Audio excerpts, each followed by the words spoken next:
College, of course, Ohio Northern, the team that won the fall clash by quite a wide margin. And Cornell, they had a fantastic match just last night, going to only 2 maps, but man, both match went in a long time. I mean, yeah. Oh, this Ohio Northern team was really, really fun to watch on LAN. And I'm excited to see them again in their in this week. And I'm excited to see, Cornell and see if they can come back and maybe learn a little bit from LAN and push it into the game through the rest of everything else. Oh yeah, Cornell College was one of the teams that definitely went a long way. They were the runner-ups in the lower side of the bracket stage. So they have a really tough time. They got the grand champions and then the kind of top 4 team. So it's going to be a rough game likely, but let's see how they pick it off. We got Haven, the agent select is going on right now. Cornell starting on attack, which is an advantage for them.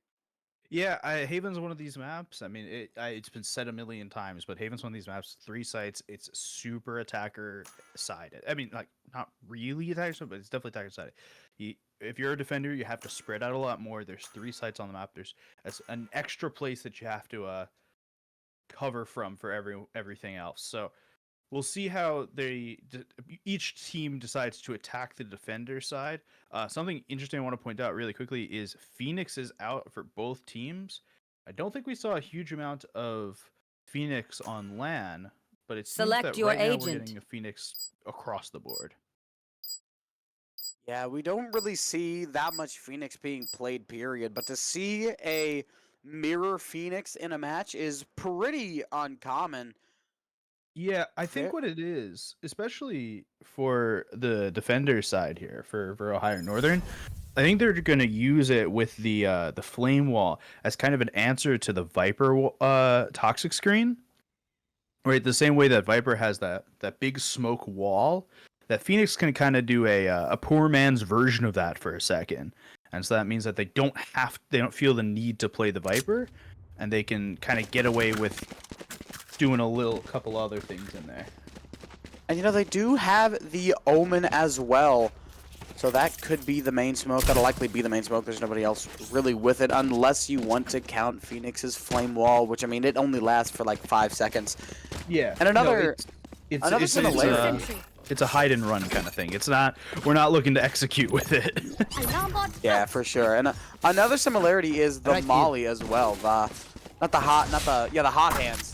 The hot hands and the toxic pit. Yeah, I think it's the snake bite. Snake bite, that thing. Yeah, quite a lot of similarities as well. You can play a little bit more aggressive as the Phoenix, but it's also not as high value of a kill for the other side because the Omen's still alive. So your smokes are still fine. Mm-hmm. We see the altar being farmed there early by Banthanor. And who's going to try and get a kill on this Omen, but he won't. Gonna run away. So that's probably the better call, but trying to get the Viper's pit up really early so that way it's a little bit easier to, take a site, lock everything down. Looking at going in through garage here. The Pokemon's probably not seeing much, but Saf gets a kill onto Fett through the smoke and the door. Cornell's having a really tough time breaking past his defense because Kyle just happens to land a headshot with that ghost. The entire team of ONU so mechanically talented. They are not missing too many shots. Well, shot dart kill as well. There we go. That's a flawless pistol round right there from Ohio Northern. So that's a good start for them. It's exactly it's the best case scenario you could have asked for. Yeah, literally. You could not have asked for better.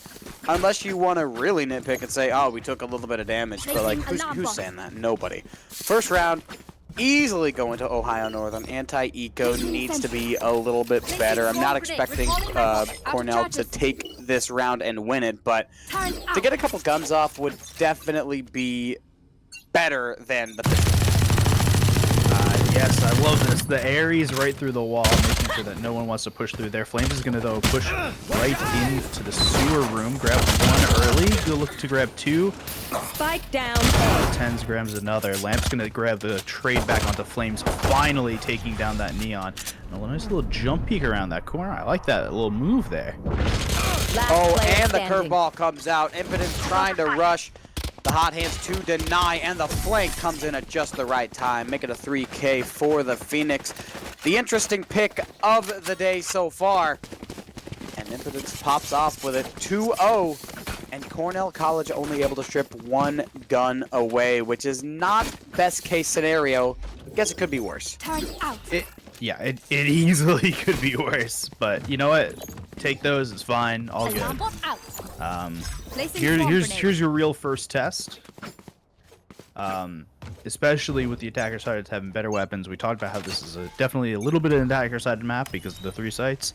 So this is your first real test on seeing, hey, can we fight? Can we try and do something here against Cornell? Another mid execute, it looks. I think this is gonna end up with C. I don't have a good reason behind it. It's just I have a feeling. Haven's one of the maps that I don't think Lotus plays the same way, but Haven, at least to me, feels like you never specifically try to go B. You try to go A or C, and then you just kind of end up on B. That's always like your outlet. And we see the team taking C site here, so no kills either way. Martial shots getting shot through by the defender side, but nothing through either way. I love the neon flank here. So quick. Stuns come out as well. It's going to apply a little bit of pressure, even if the kill doesn't come out. Fantastic flash. Somehow the running gun kill comes out, but that puts the advantage easily in favor of Ohio Northern. Fantastic shot for Secrets. Odin, I didn't even see that from Banthanor. It does not surprise me at all. This is player in the MEC that absolutely loves this gun. Molly comes out to deny. Kyle tries to defuse. I don't think that got it. No, that bounced off the wall. That's going to be an easy round. Yeah, bounced in the wrong place. It was just a little awkward right there. The Odin going over is actually kind of brutal because I really love the Odin on this map in order to defend a lot of places, right? We saw the Ares last round just getting shot straight through that mid window wall. You can do the same thing with the Odin, and it hits a lot harder than that Ares does. And you can just kind of look down long too, especially since you know you're going against an eco this round or cheap buy or something like that, right?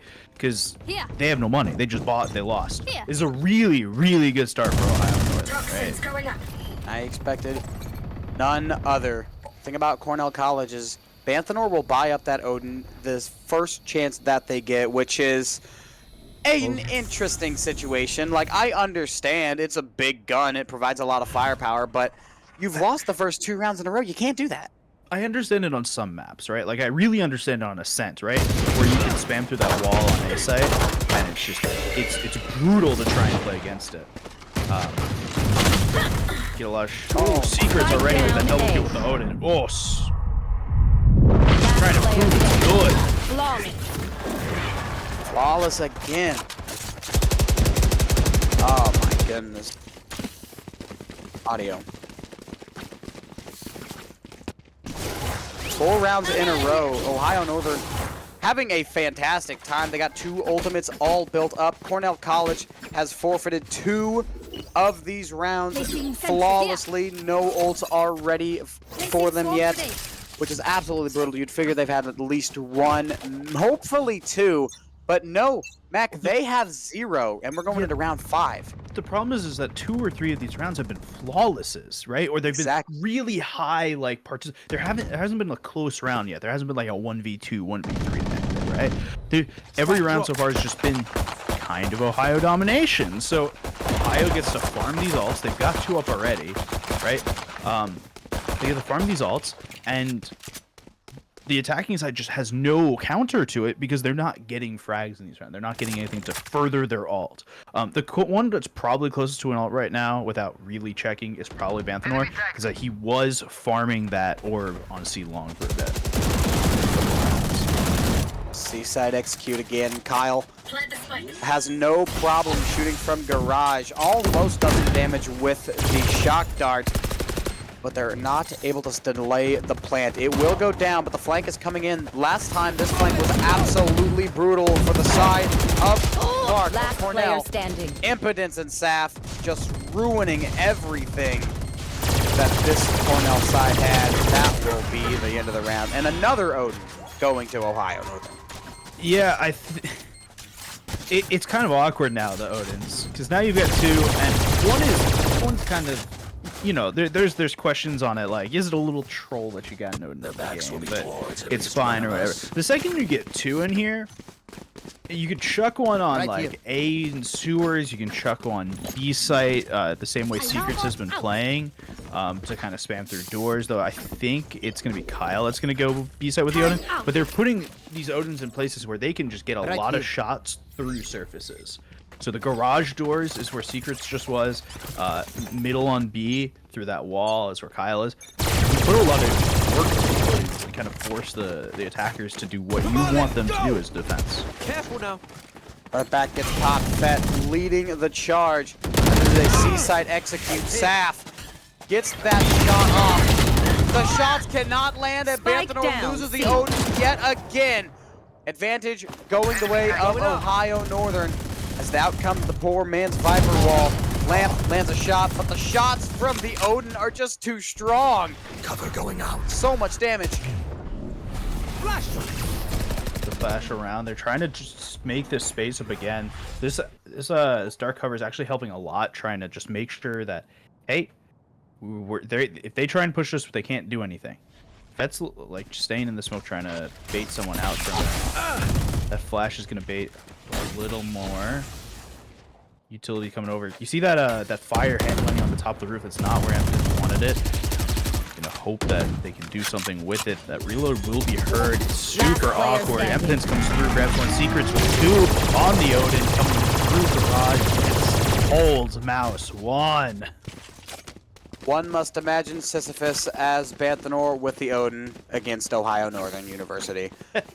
They try and try and try, and every time they're able to get the Odin bought up, they have enough money, someone on ONU has to ruin it. And now look at the loadout, MEC. That is 3 Odins for ONU.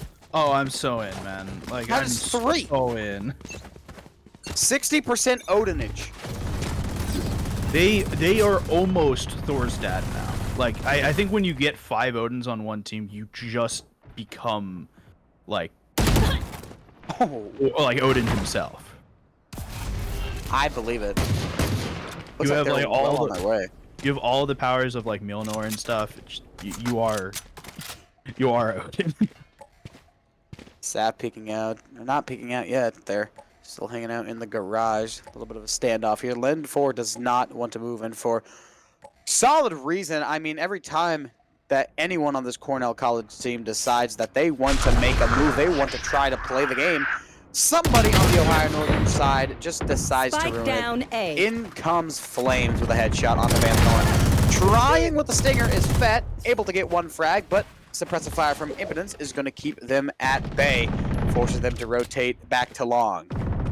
Yeah, so something weird I want to point out here is we're 7 rounds into the game, and up until this round, it hasn't felt that Cornell has had a particularly difficult time getting onto a site. Right, the use of the Vipers, the use of the toxic screen, the use of the flame wall, both of them, it seems that they've had just a pretty easy time getting wherever they wanted to get, and it's just the Ohio Northern retakes have really good.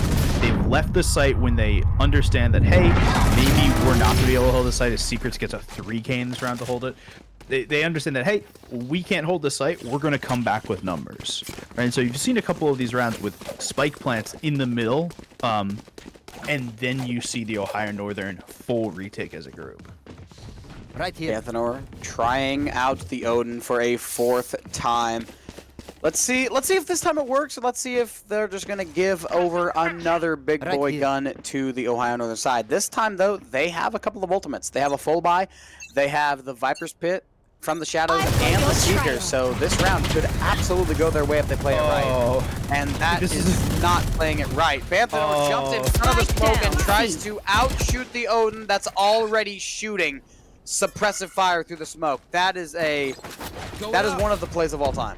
Yeah, Odin does not beat Odin. It's not rock beats rock or anything like that. You're gonna need a little more precision to come through and try and beat it. Nice shot by Lamp on the flame. Sap shooting. Oh my goodness. This match has devolved into shooting through walls. That's usually how it is. I Player mean, standing. you're a CSGO guy. You know break the auto ice. They're breaking the Odin ice. This is like buying the Negev every single round and spamming through the walls, right? Like, the only problem is that this is more expensive. Right? You pay more for the Odin here.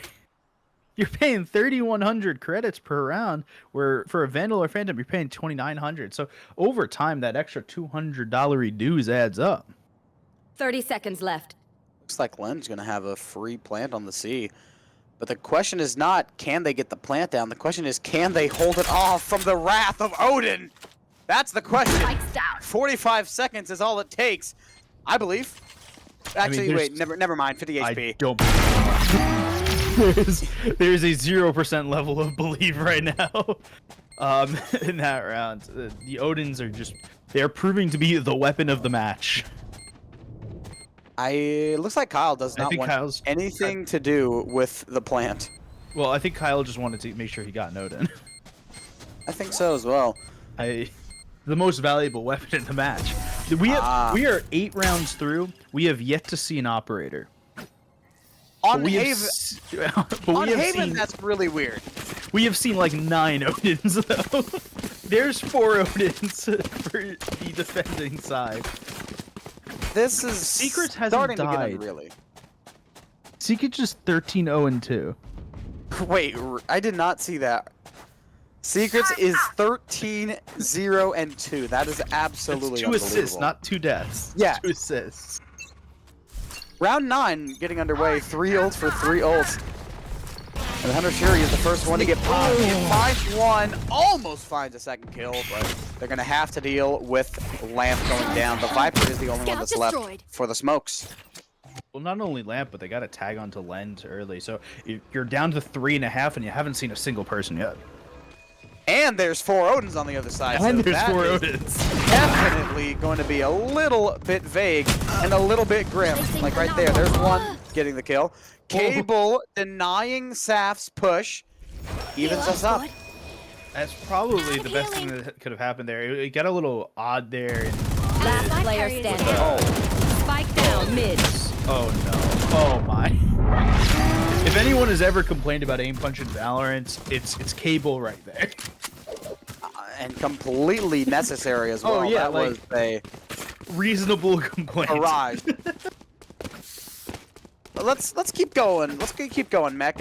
It's round 10. So far, the score is 9-0. Cornell has not really even gotten close, and thanks very much in part due to the casual 4 Odins. Actually, I think it's never mind. It's still 4. No, it's 4. It's still 4 this time. They haven't upgraded yet. 14, I'm fully 0, and expecting 7. 5. I'm fully expecting 5. 14-0-7 now. That is just unbelievable. I don't think he's bought a single Odin either. I think he's just picked up every single one of them. It's like when you go and you pick up another player's skin and you just do better with that weapon than if it was your own. That's the buff Secrets is getting right now. Len 4 finds a frag. This might just be the round that helps him out. Lamp lands the shot. Somehow the aim punch, not the aim punch, the recoil was not too much. Able to control it. 5 versus 3 as the A side execute is coming out. There's going to be no way that they can stop this with the lockdown. Assisting Sap should be going down if Lamp can land the shot, and that they will. Banthanor will spit that spike down, and this should be a save. Yeah, this is a KDA save right here. For Secrets. But seriously, like, there's nothing you can do here in a 2v5 retake, especially when your Killjoy goes down, right? Killjoy had the ultimate ready to go. Just had to peek around that corner first and clear one. I do like Kyle trying to find some space here and find some kills. I mean, the attacker side economy is not good. Yeah, just defender side economy is fairly good. I mean, they've won 9 rounds in a row, but the attacker side economy is not there yet.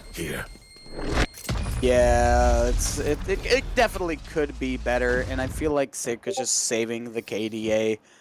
Let's see if they can have a perfect first round. We'll have to see. There's only 2 rounds left, and with how Secrets have been playing, it would not surprise me at all. 3 ults. So a lot left to do for Cornell specifically, but there's a lot that Ohio Northern can do if they so choose. But I feel like they've had those 3 ults for like 5 rounds. Yeah, I haven't felt that they really needed to use them, except for that round right there. But the problem is your 3 ult players died before you could try to. That's brutal. That's so brutal for Banthanor. Just walking across your own smoke, and you get shot out by one of the 700 Odins on the other team. And how are you going to get through this? C-site is guarded by Kyle.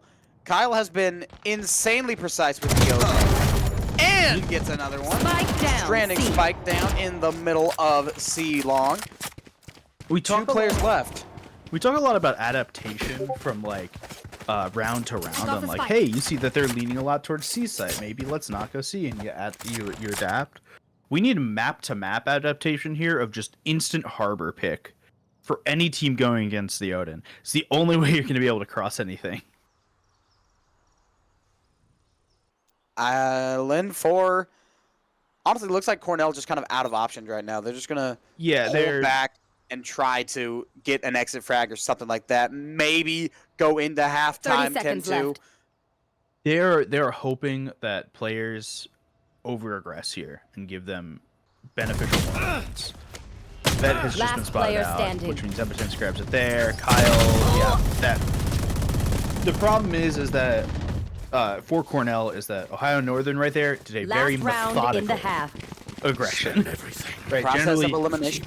generally you don't expect that the recon bolt is up that deep into a round, right? When you're like 20 seconds left, you expect that, hey, they used it once at the beginning round, they used it once again in the mid round. You don't expect it to be up then.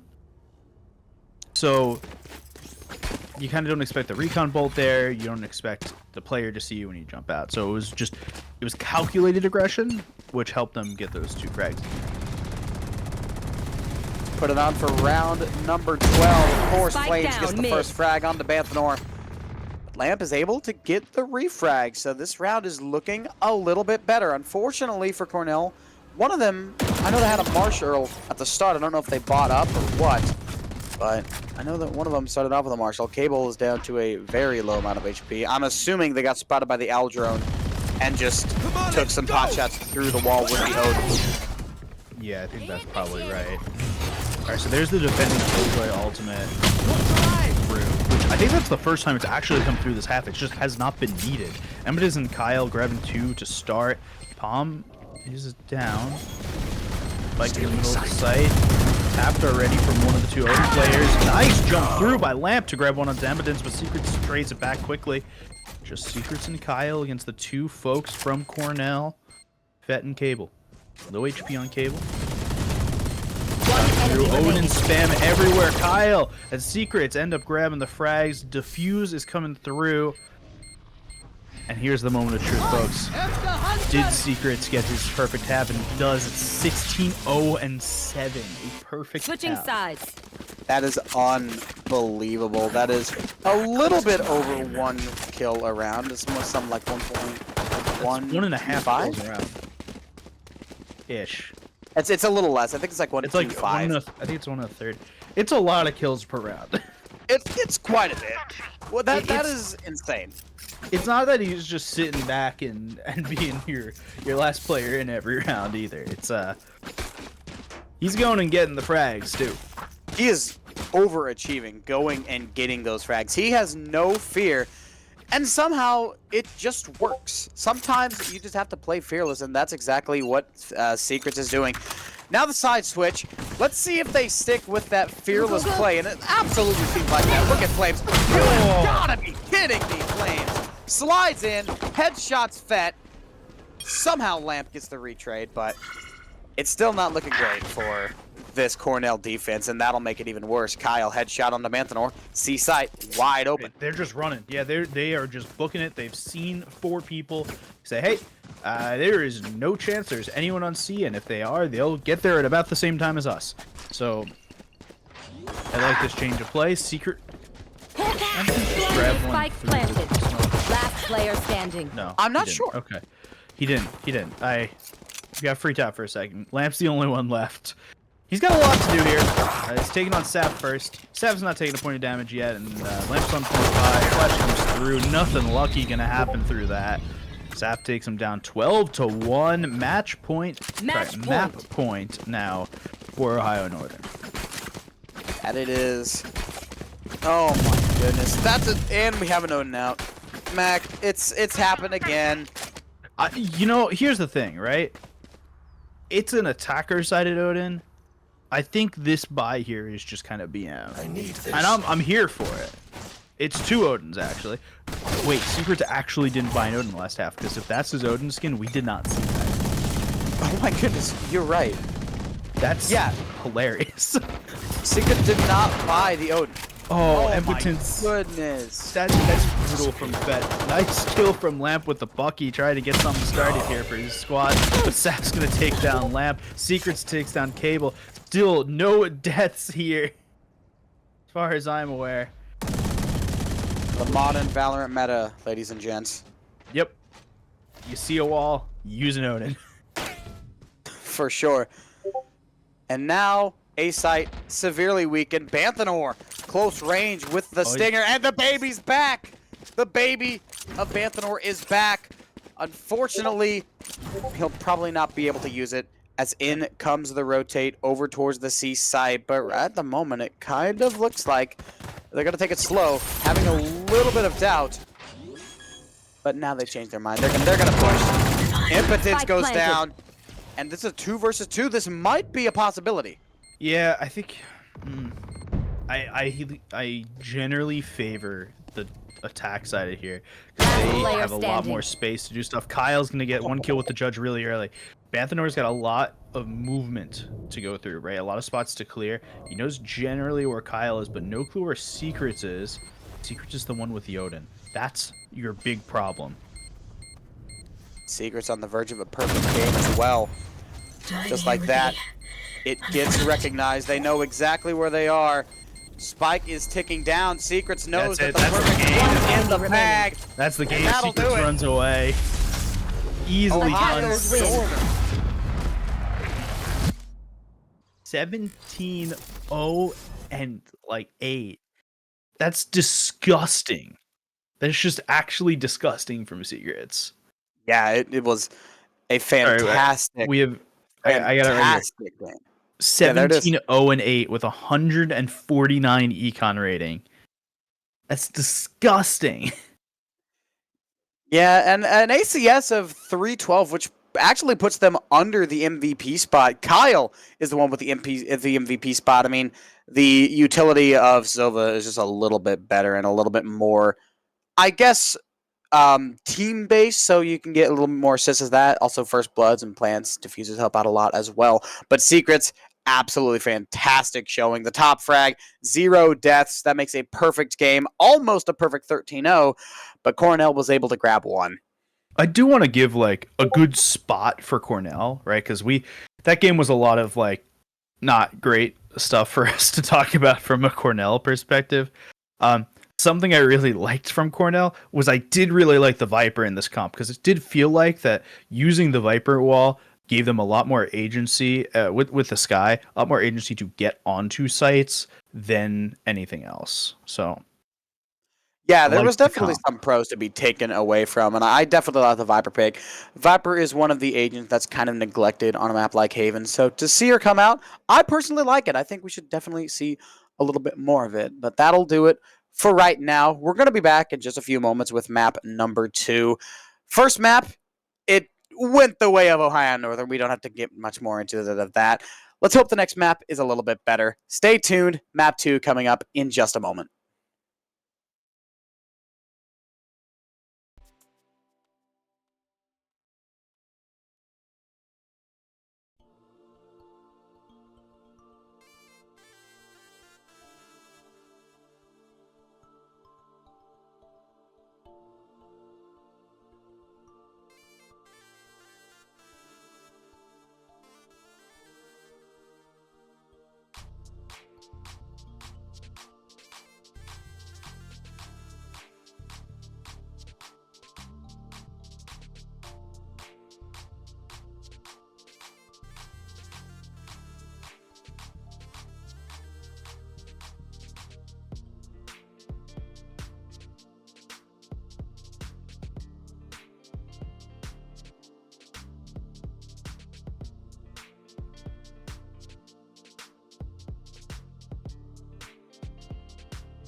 Welcome back, everyone, to the MEC Valorant Fall season. This is still week 2. If you're just tuning in, we had the first match of Cornell University. Ohio No. Ohio Northern University versus Cornell University, and it was pretty one-sided. It went 13-1, but this snap we're on split. Yeah, Let's see how this one goes. I'm excited for splits. What's a fun map? Yeah, I'm expecting a little bit less Odinage this time around. I hope so. I'm a big fan of like random BS coming through to just have fun, but like, can we get a nice close game filled with vandals and phantoms and specters? Maybe an op bot once, I would like to see that. maybe twice. I think we could definitely use that here. I mean, it was an awkward start to the day. With I think it was like honestly, Totally. somebody needs to count up how many Odins we had in that last game because it was definitely double digits. A lot. I hear in my ear, Agent Select is ready to get going, so we'll see teams choosing some specific agents for split. We see most of the attacking side for Cornell actually just kind of there. Like they're already locked in. Lendford, the only one still hovering. The Cypher looks to be a pick there, but nothing certain yet. All 5 locked in for Ohio Northern, and there goes Lind. So these are the composition. We have a dueling Cypher, a Breach coming out for Ohio Northern, which I really like that pick. It's not one of the more common picks on a map like Split, but I personally really like the idea. I love Breach on this map, right? So you play Breach over towards the A site, and you let Breach just go to town on the fact that there is that nice long corridor that they have to enter from to get towards screens or anywhere else. Yeah, the fault line has quite a few that cubbies. Fault line right where Banthanor is standing. It's super easy to use the fault line, to use the earthquakey thing that goes in a circle that I cannot remember the name of right now. Is C? Aftershock. You can use the aftershock. There's so many good things that you can use to just prevent them getting through this area that Banthanor is looking at right now. Yeah, that Breach on A site is a very, very nice agent to have. But this time, they're going to decide to line up near mid.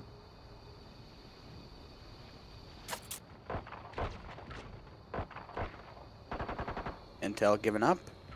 But most of the fighting is happening at mid. I mean, there's 4 Cornell players just trying to get through this single Omen smoke. Trying to do something here. I do like... So Flames just cannot aggress any further without using updraft, which they don't have. Tripwire will take down Cable, and Tripwire goes down with it, gives them a little bit of space later in the round if they need it and or want it. Might not even need it, though, if Cornell is going to decide to push up through B. Doesn't look like anybody wants to flank just yet. Still a long round, though, 50 seconds, plus the 45-second plant timer. Look at the there goes the fault line. aftershock. Yeah, I was going to say, the fault line and the aftershock just forced so much time out. They were ready to like execute there onto B site, and they had to stop, right? The fault line pushes them all back, then the aftershock pushes them back. Breach has so much heal. The ability to force you out of where you want to be. Fett's going to get 1 kill onto Evans. And Kyle will finally go down to Fett, but there's so much damage on both teams. Cornell looks like they're just trying to rush now right over to A site where Lend4 is ready and waiting. Won't take a shot with the Cypher cam. Wants to make sure that he's not spotted yet. Takes a couple shots down, only 1 kill. Flames will take down Lamp. Flames takes down Lend4 as well, and Banthanor is the only one left. The time just runs out. Secret still yet to die in this series. Unbelievable. Cornell had the advantage for most of that round. The first frag went the way of Clark, but from then on out, Cornell got more kills. They were able to have a 1-man advantage. They had an easy plant onto the A site, but the spike just straddled way too long, and it ended up expiring the timer. Cornell drops out of the pistol round, giving it up to ONU. The first round, I mean, it was close. That's a lot closer than most of the rounds we saw last game.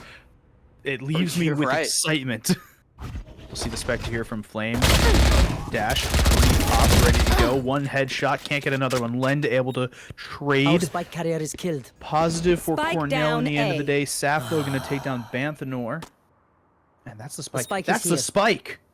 Outside of the Crown Coffee Shop, sitting there is just the spike out in the open. And look at the way Ohio Northern is just swarming now. They say, "Hey, we've got the spike. We are going to defend the hell out of this." I mean, Spike's down. It's right next to a coffee shop. I couldn't think of a more atmospheric place for the Spike to go down. You can grab a latte, frappuccino, anything you want. Let's hope it's not too overpriced. You know, Split does look like a pretty hipster-ish area, so Well, it'll no. probably be like $10 for a coffee. But Split's know a how train. Split's right outside of a train station. You know. One enemy remaining. oh, for sure. Yeah. Impotence gets the last couple of kills, and now they sip on their $15 latte.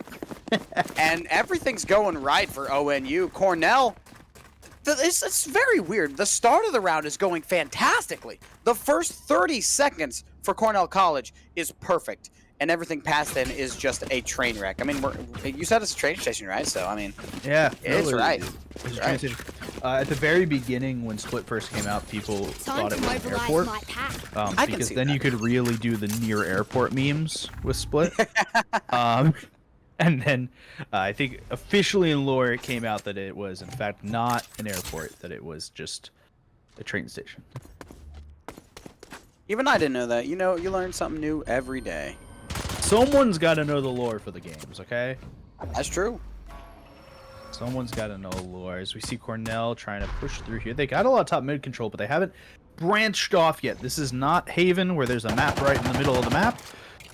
So they got to decide going one way. They've made some space, and they'll see what they can do from there. down, Sap is mid. able to take one out. Flames is on the flank, going to take down one, and Sap with another follow-up in. One Lentford going to enemy take down remaining. Flames, and Impotence taking down trades all over the board. Just a 1v3 left, and Kaz going to take down a jumping Fett, trying to get anything done to save the round. You know, that should have been the eco round, or the bonus round, excuse me. But I believe Cornell decided to buy up a little bit on the anti-eco, so that puts They them in did. a really, really rough spot now. Ohio Northern up by 3. Cornell finally deciding to buy, but I mean, I absolutely would have liked to see that on the bonus round rather than the anti-eco. There's no Odin out. There. There's no Odin out. Yeah, Anthony's got the Odin out. I see it. Uh-huh. There it is. Didn't take us too long. On a map like Split, you know, you don't expect Odins, but Banthanor says, I'm using my Odin. Who do you think I am? Banthanor, that's who I think you are. It's actually very self-explanatory. It says it right on his nameplate. Oh, thanks. Yeah, I got you. We'll see if they can do anything with this. It's like Lend4 is trying to retake middle a little bit, or at least think about the thought of retaking middle. They're very heavily towards A side, right? They've got these 3 people towards A side, and just the 2 in covering like mid exit and Secrets sitting here. Well done by Secrets getting out of there, making sure there isn't too much information given away to Cornell. The paranoia as well. Getting the paranoia out from them early is actually really good. Oh, this is super awkward now. That's on the site, but 30 seconds left. everyone's around. Right, this is Spike going to be a planted. really quick retake. This is basically not a retake. Spike goes down, and I don't think the site was ever theirs. Really wasn't. They got the spike down, but there's not much more that they can do. I mean, Lamps pushed into the corner. They have a quote-unquote crossfire, if you want to call it that, but all they got to do is push this out, and this should be their Last round player easily. standing. And that it will be. One more kill, and Fed only has 15 HP. No way Saf loses that. So confident that they switched to the classic. It's one of those, you know, when you're playing games and they come up with tooltips in the middle, it's one of those. Switching to your secondary is always quicker than reloading. Saf took that to heart. Yeah, I mean, I'm glad he did, because I never do. Right. I will sit there and press R and wait for that to reload, jumping all over the place, trying not to get hit before I would take out the secondary. So happy that someone followed that tooltip. I mean, most of the time, the secondary is kind of really bad. Well, not But the classic. not It's the a free classic. weapon. The It's a classic free is weapon free right there. and goated. Actually, to be fair, most of the sidearms in this game fairly good. Ghost, one of my favorite weapons in any video game. Extremely satisfying to get a frag with. Round 5, and it's Cornell with yet again another eco round. Banthano was the first one to go down, pushing up a little bit too far. And you can't be losing your smoke first. On a map such as Split, you have to keep your smoke alive. And I mean, yes, they have. No. Oh my goodness. Oh my Spike down goodness, mid. Kyle. It's a double F Last shot player kill. standing. They're going to get another with the flash point and a Oh my fourth out God. the jump. What is going on? We said that we liked the breach pick, and we said that it can do a lot of cool things. I said a lot of cool things with A-site. That was an unexpected breach utility usage right there. I I may love need the to body rethink how I block play as well. breach on this map. Yeah, I love the body block. The Cornell players were trying to jump up onto the box, but the sky was already there, and there was no more room. Yeah, it's I've just got you a stop. trail. Alright, Seekers are out now from the Cornell side, trying to get something done, trying to get a sight into a site. The one time they got into a site was 2 rounds ago. It wasn't a huge amount of help. Uh-oh. Showstopper. Showstopper in. No one is Doesn't seem found. like- This is really well done from Ohio Northern to make sure that they don't Spike get planted. showstopped. Careful now. Cage triggered. Takes of Ohio Northern has been really good. So I have a lot of confidence in them. However, Cornell starting to wrap around, looking for the frag. Here comes another showstopper, this time on the side of Ohio University. Buried.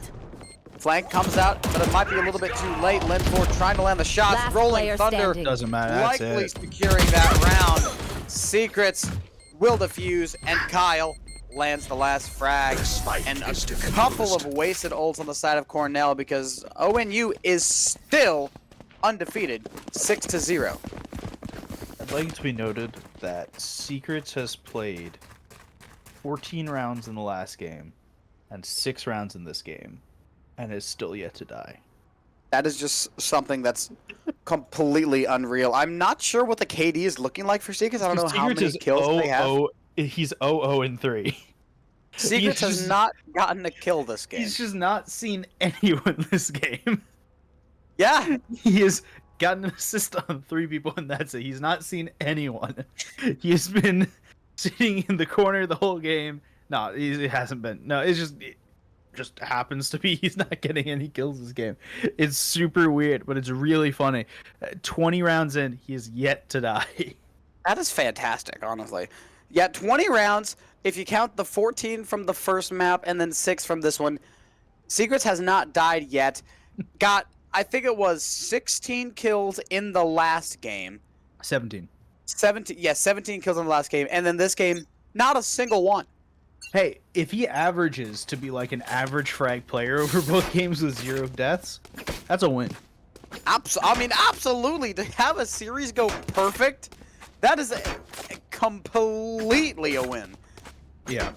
Well, nothing's over yet. It's 6-0, but there is a definite large amount of ability for Cornell to come back in this game. Timeout's called. It's obvious that they do want to win. They want to change something and try their hardest to win this game out. It's going to be difficult, but not impossible. Close range, the Phantom wins out against the Stinger, puts Cornell down even further to start us off. B site is the target of attack, and sure, this plant will likely go down, but the Regan's going to hit like a Mack truck. Actually, it looks like the spike doesn't even need to go down. What One is enemy Kyle remaining. doing? Jumping around with a Vandal, casually gets the kill. And there goes Cable, trying to run around. The Stinger finally stings, but it's a 1 versus 4, and Ohio Northern knows exactly what's going on. I'm gonna try and flash one. Does end up flashing flames, but it's there's nothing left in this round, right? Like you're so out of it. Technically, I guess Cable can just run back to A, but 30 seconds left. you don't know any of that information, right? And it looks like Lend 4 is just trying to push down through the vents to make sure, hey, you can't get out. Secrets over in the secret hole, making sure KD is in fact secured this game. I 10 think seconds Secrets left. is not really even playing the game too much. I think they're just trying not to die. Yeah, I think so. There is a legitimate purpose to this of like, oh, maybe Cable came through and he could rotate all the way around or something to save there. There is like a very small amount of legitimacy to that spot, but Cable's trying to save Katie. Secret's just trying to save Katie. Like that. Like let's be very clear here. I mean, yeah, absolutely. And honestly, there isn't a much better agent to do that with than the Omen, because you can just hide yourself in a little nook in spawn and just smoke off anywhere your team needs it. Because I mean, that Omen smoke goes pretty far. I believe it can capture. I believe it can smoke off pretty much all angles that they need to on the map of Split. All right, They're pushing from spawn. They're pushing. This is. I think it's actually a little bit of a change of pace right here. They're going kind of quick. Like this isn't full rush, full W, but this is a lot quicker than they had previously gone. Lem's gonna be able to grab one in mid, and enemy positions are now located once, and now for a second time via its Cypher alternate. 4v4 Cornell holding it down. A little bit of border patrol going on. 60 seconds, and that spike passed off to the Rays, likely running it down to the B site. Cable deciding to go a little bit further than necessary and ends up losing their life. Pushing through onto the site. Be careful. Impotence is right there. Gets one. Looking for the second. Can't quite get it. The shot through the wall does indeed land. The problem is it's a 2v3 and it just doesn't feel like Cornell has any space. 30 seconds I know left. that they've got the site, but they're freaking out now, right? With the fact that Impotence was able to just kind of Last push player through the standing. CT link. Yeah, look at that right there. Kyle with the aftershock taking down Fett without even seeing him, and now it's just Lend 4. He's got so much work to do. He's got one. He's got a couple shots onto Kyle. Oh, a nice little spray there, taking him down real low, but Secret is still sitting in the corner. He's not needed. I mean, it's true. Secrets has 2 ult orbs. He's just not needed. Secrets... No, Secrets has 2 ult orbs. We are 8 rounds in. Secrets... I mean, it's gonna sound mean, but Secrets has not done anything. No, and like that's not all like they've a roast done- or anything. Like we're not. It is bewildering that Secrets is sitting in this position right now. All they have done is just like smoke and paranoia. And it's been working fantastically. This is so dumb. Cage triggered. I love Collegiate Valorant. Oh, it's my favorite. Alright, Fett takes a lot of damage there from the opposing team's paint shells. Paranoia comes through from Secret, all the way sitting in spawn for what it's worth. Smoke's gonna go out. Flames aggression, gonna actually deal down, dividends, B. taking 2 down. Fett and Cable. Last player Lend is gonna standing. finally get the frag across, but Saf is gonna go down after taste on Banthanor 3v1. Bomb is on the back of Lend 4, but well, I don't know if it is gonna really help anything. Looks like his teammates are pinging, hey, go towards B, but I don't know if you can really get there. Okay, that's... Alright, Kyle doesn't want any more of it. He's run away after Lend 4's grabbed that first frag on... I believe it was on the Saf. What are they gonna do 30 now? Looks seconds like left. Secrets wants to run back to the back corner. They're just gonna play super reactionary. They're Well, gonna the problem wait is for Lynn that- to move. Lend just... There was so much space that Ohio Northern gave up really quickly, and Lend has to kind of clear all of it because he doesn't know what's 10 going on, seconds right? left. Like all that space was cleared so quickly. So now they know that Spike's going down. They know exactly where it is. Rolling Thunder's gonna go down. 8 rounds over. It doesn't matter. Round's over now. Fantastic ult from Kyle. And I mean, we were showing our praise for the breach pick, but I mean, I just did not expect it to be this useful. Like, Yeah, I knew there was going to be a lot going on, but man, Kyle went above and beyond. Kyle's won like 3 rounds for them on his own.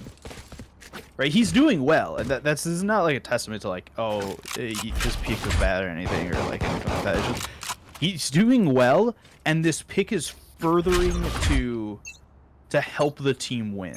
Right, this pick has been so good. This is what I was talking about really early game with the fault line across, is that you can concuss these people and let somebody like Saf push through and get a little aggressive there because you can concuss so many people. Toxic, Viper's pick goes out now. This should be the first free plant they've got. Looks like it, and it does cost the Viper's pick.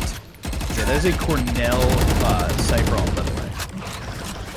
Yeah, so that's three ults now pushed into this round. Guy has also sent the Seekers out. Every day's gotta happen. Sap pushing in. Kyle. The Aftershock has had so much value. Absolutely, it has. Flank coming One out. enemy remaining. 1 versus 3.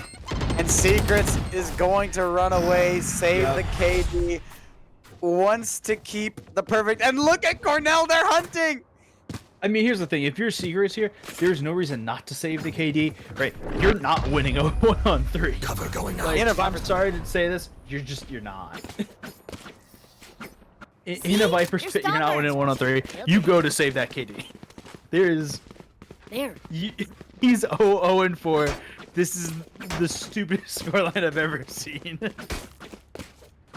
I'm expecting a GoldenEye at the end of this game. Yeah, he could be the world's first good James Bond. Like, he made James Bond and we will celebrate it. Oh my, this is unbelievable. We got another ult come out, and Kyle, the fault line, denying the showstopper. No use out of it. They're not even giving him any space to get, like, shot through the sign there. It's brutal right now. There is nothing that Cornell can get done in any of these rounds. Oh, Sap in place. Alright, so Sap gets taken down, so Cornell gets a free pick to start off. Let's see if they can do anything about it. Banthanor and company are heading over towards A. He's got a lot of work to do here. He's got one. He's got Showstopper out, but the Showstopper gets taken care of very quickly by Banthanor. Got 3 people to do a job of a whole team. The Aftershock looking to try and do some damage. Won't get anything done yet. Back to the other site. Lamp's going to take down Flames, and it looks like they're trying to full rotate yet again. Kyle's ready to receive, though. Secrets is once 30 again seconds left. just hanging out. Wait. No. Last player standing. Kyle's they just ran not out enough of bullets. Last player standing. Secrets still alive. Hold on a sec. Secret's gonna go for this. He should be. This is the first kill in the game for Secret. And Banthanor has to swing around. They've got to play this right. Secrets. Checking it out. No! Secret falls! At 23 Last round before the switch. 25 rounds into the series, Secrets has died his first time. Wow. It What took a streak. 25 rounds for Secrets to die. Fantastic work from Secrets, but all good things must come to an end. Cornell is able to win another round, and ONU still has the chance to go into the half with a 10-2 scoreline, which is nothing to shake your nose at. But Secret, Oh, Secrets is unleashed now. Secret's on demon time! Secret's gonna get that back at all costs! Yeah, Secret's now not concerned about KD. He's just unleashed. One enemy remaining. Oh my god, Kyle! And just like that, Cornell has made the biggest mistake of their collegiate career. They made an angry Secrets. Switching Secrets is sides. angry, and I mean, we saw what Secrets did in the first map. Let's do this. Ohio Northern played the entire first half without their top frag, which is unreal to still win 9 rounds. Right there. 10 Right there. Ohio Northern up going Right into there. the last half of this map, possibly the last half of this series. I mean, it is on attack, so that'll help out Cornell just a little bit, but with how aggressive and how meticulous Ohio Northern has played, my faith is not the highest. Yeah, my faith is definitely pushed with the Ohio Northern squad right now. If Secrets is going to play every round like he did just that round, Vampanore's already getting pushed back already. Aftershock coming through, fault line through, Flames is up and over, and he's unspotted. He's going to take down Vampanour on the side. They have the whole site. That's it. That's the round. Yeah, there it is. I mean, pistol round, you can try to retake this, but you're probably not going to get too much success. Secrets is angry. Gets a double Player kill. standing. Zaf jumping down, getting the shots with the shorty, makes it a 1 versus 4 as Cable still alive, trying to flank it out. Secrets goes down yet again, and Impotence. Ooh, ooh, ooh! Abel's getting ready to try and do some trick shot stuff here with like pulling the knife. It's the knife time. They understand it's over, and Impotence grabs the knife back onto Cable, making sure another one of his teammates does not die in vain. Secrets with the round 4 in the game, KDA. If you told me he was going 5, 2, and 4 in round 4, I wouldn't have blinked an eye.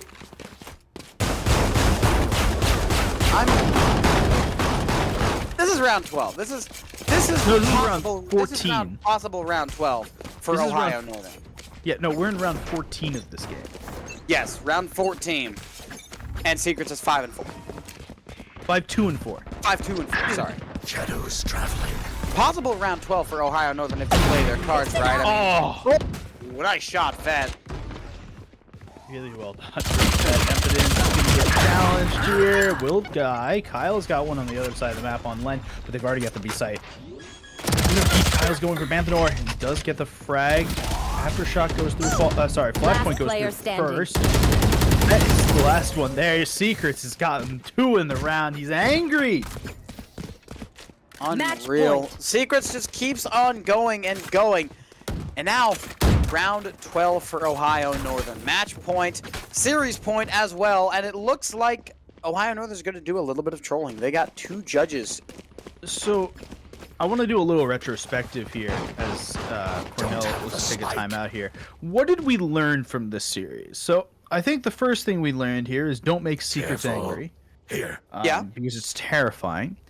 And I think the second more manageable thing that you could maybe make more repeatable is Breach on Split. Right? A pick that you and I both really liked coming Careful. out of the gate, but went far and above our wildest expectations, right? There's so many of these like little corridors on this map.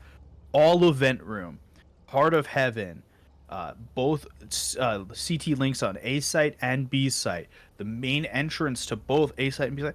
There's so many little like corridor areas that Fault Line and Aftershock worked so well in, and the Rolling Thunder was perfect this game to help a lot of rounds for Ohio Northern. Oh, for sure. I feel like the Rolling Thunder secured at least 2 rounds this entire game. And I mean, we haven't even talked about the flashpoint. There are so many walls that the flashpoint is so useful in. And as well, just like you said, the Aftershock. I was really surprised at how good the Aftershock was. I am. my goodness. Oh, he's gone. He's gone. He's just. This is the quickest A take I've ever seen in my life. And there are no words to use for what just happened. 3v3, A site is pretty much under control Spike of down Ohio A. Northern. Spike goes down in a pretty rough spot, but a Cornell has to player defend it. standing. Impotence peeks around at the perfect time, giving Lin 4 no chance at that one. There it is. Has to be the 1v2. They get Attackers one, but the win. second is not good. It's the Breach to get the final kill, and the final score is 13-2 Ohio Northern. That's brutal to see Cornell like go that far down, right? To see it like 3 rounds total over 2 maps. That's unfortunate. Really well done for Ohio Northern though. Jeez. And it wasn't the same person both games, right? I know Kyle did well both games, and he was the Valorant decided MVP of both games. But really, the first game was the Secrets game. The second Secrets and Kyle. Game 2 was Kyle and Flames, and the rest of the team just kind of did what they needed to do. They were there to support the people that were getting all the frags. I mean, yeah, that's typically how it's been in the season so far. I mean, Ohio Northern, they had a really, really easy time taking a lot of memeage. I mean, we saw 4 Odins in the first map. We saw a lot of judges and just a lot of memes going on in the second map. I mean, let's look at secrets going on. They hid the entire first half just waiting for the rest of the team to get the kills. Yeah, waiting for something that was never coming. Exactly. And then the second that they died, from that point on, they were what 8-3-2 or 8-3-1, which is just really, really well done. Really good value coming from your Omen at the end there. Yeah, it was a lot of really good play from the side of Ohio Northern, whether it was taken fully seriously or taken kind of half seriously, because it does feel like they kind of half went at it sometimes. But I mean, they won both of their matches by double digits. The first one by 12 and the second one by 11. So I'm not going to front them for that. Ohio Northern's going to stay undefeated here in the MEC, and they are at their rightful spot at the top. And that'll do it for map 1. Match one. Match one, yeah. We'll have Clark Briarcliff coming up after That's our a good little one. break here. Be excited for that. Come back for that one.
Welcome back, everyone, to your weekend edition of MEC Valorant. We just finished watching Ohio Northern University 2-0 Cornell College, and here we have our match of the day. Even though I don't know if it's officially our match of the day, but this is going to be a banger, which is Clark University against Briarcliff University. I'm still Mechatronic.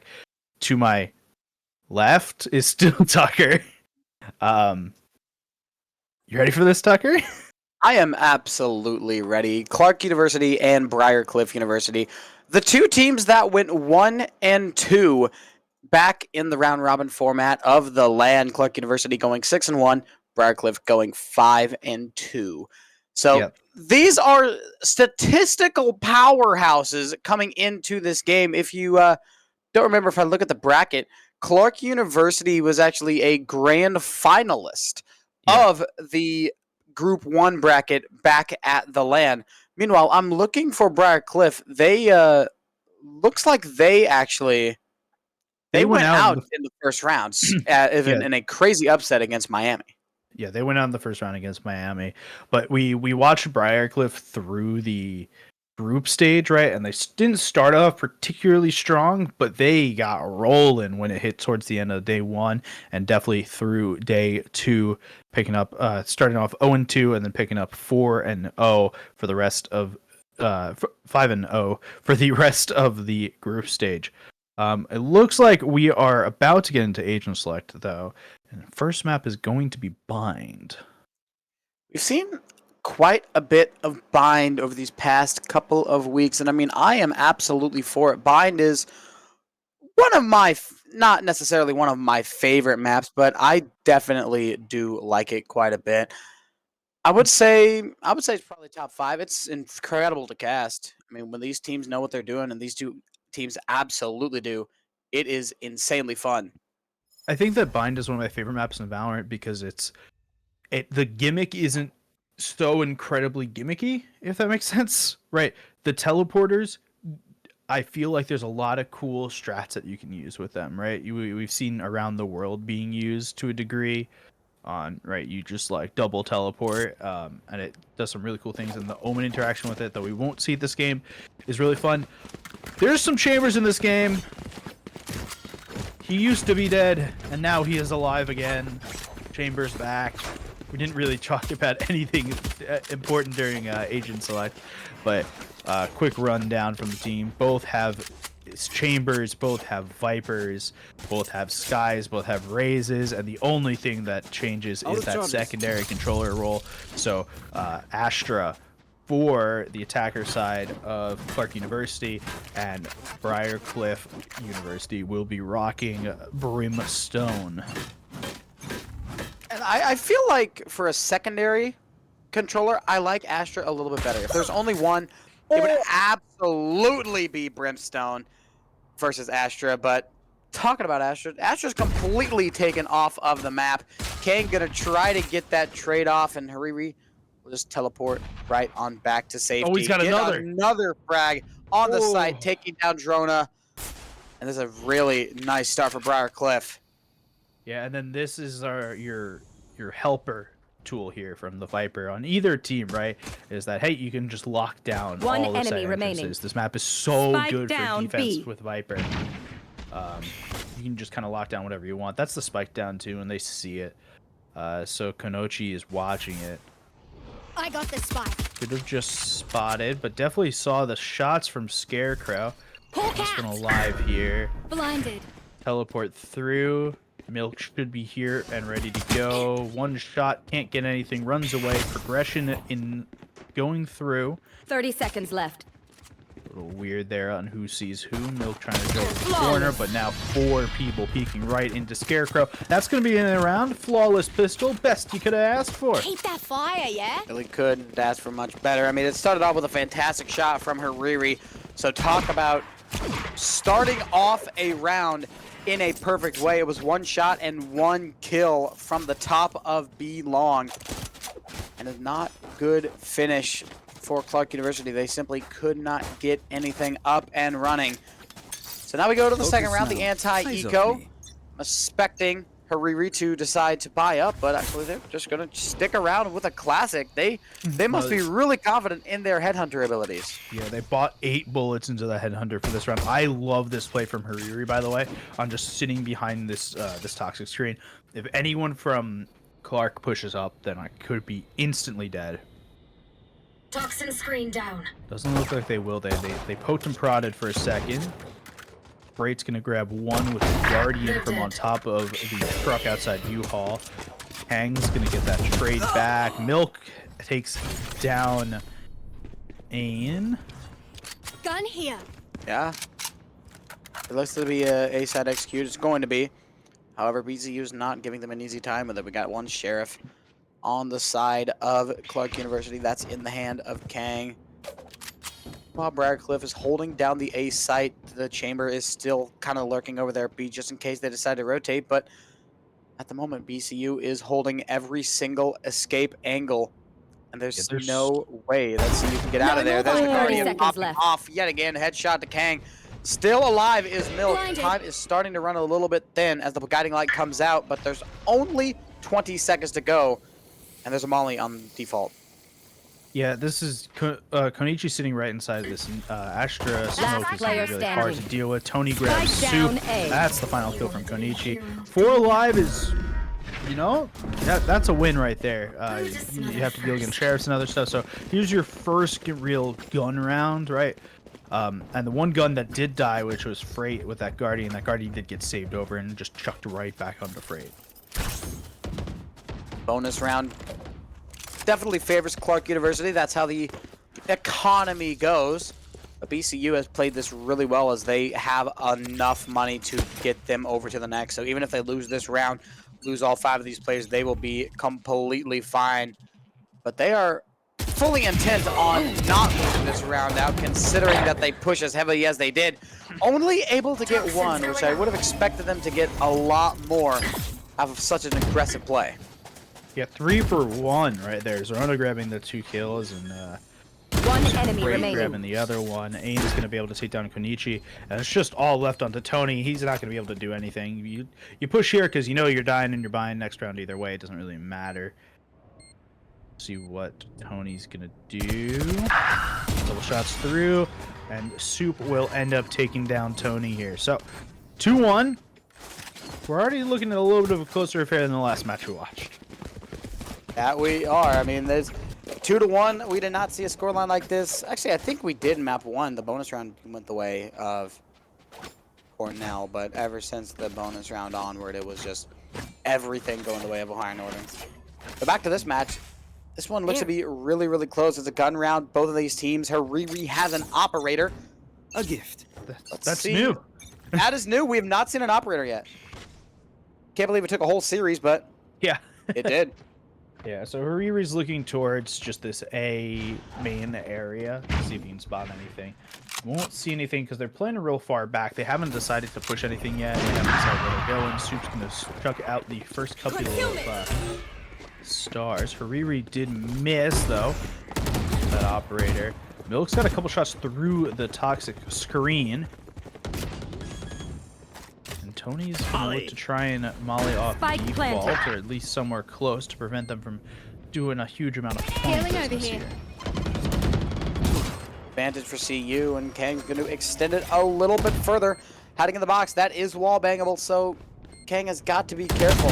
Gun gets seen, but the swing comes out, and Freight can't land the shot, making a triple on the round for this Viper. Viper going crazy, only 1 orb away from the ult. Yeah, they didn't pick up the operator there.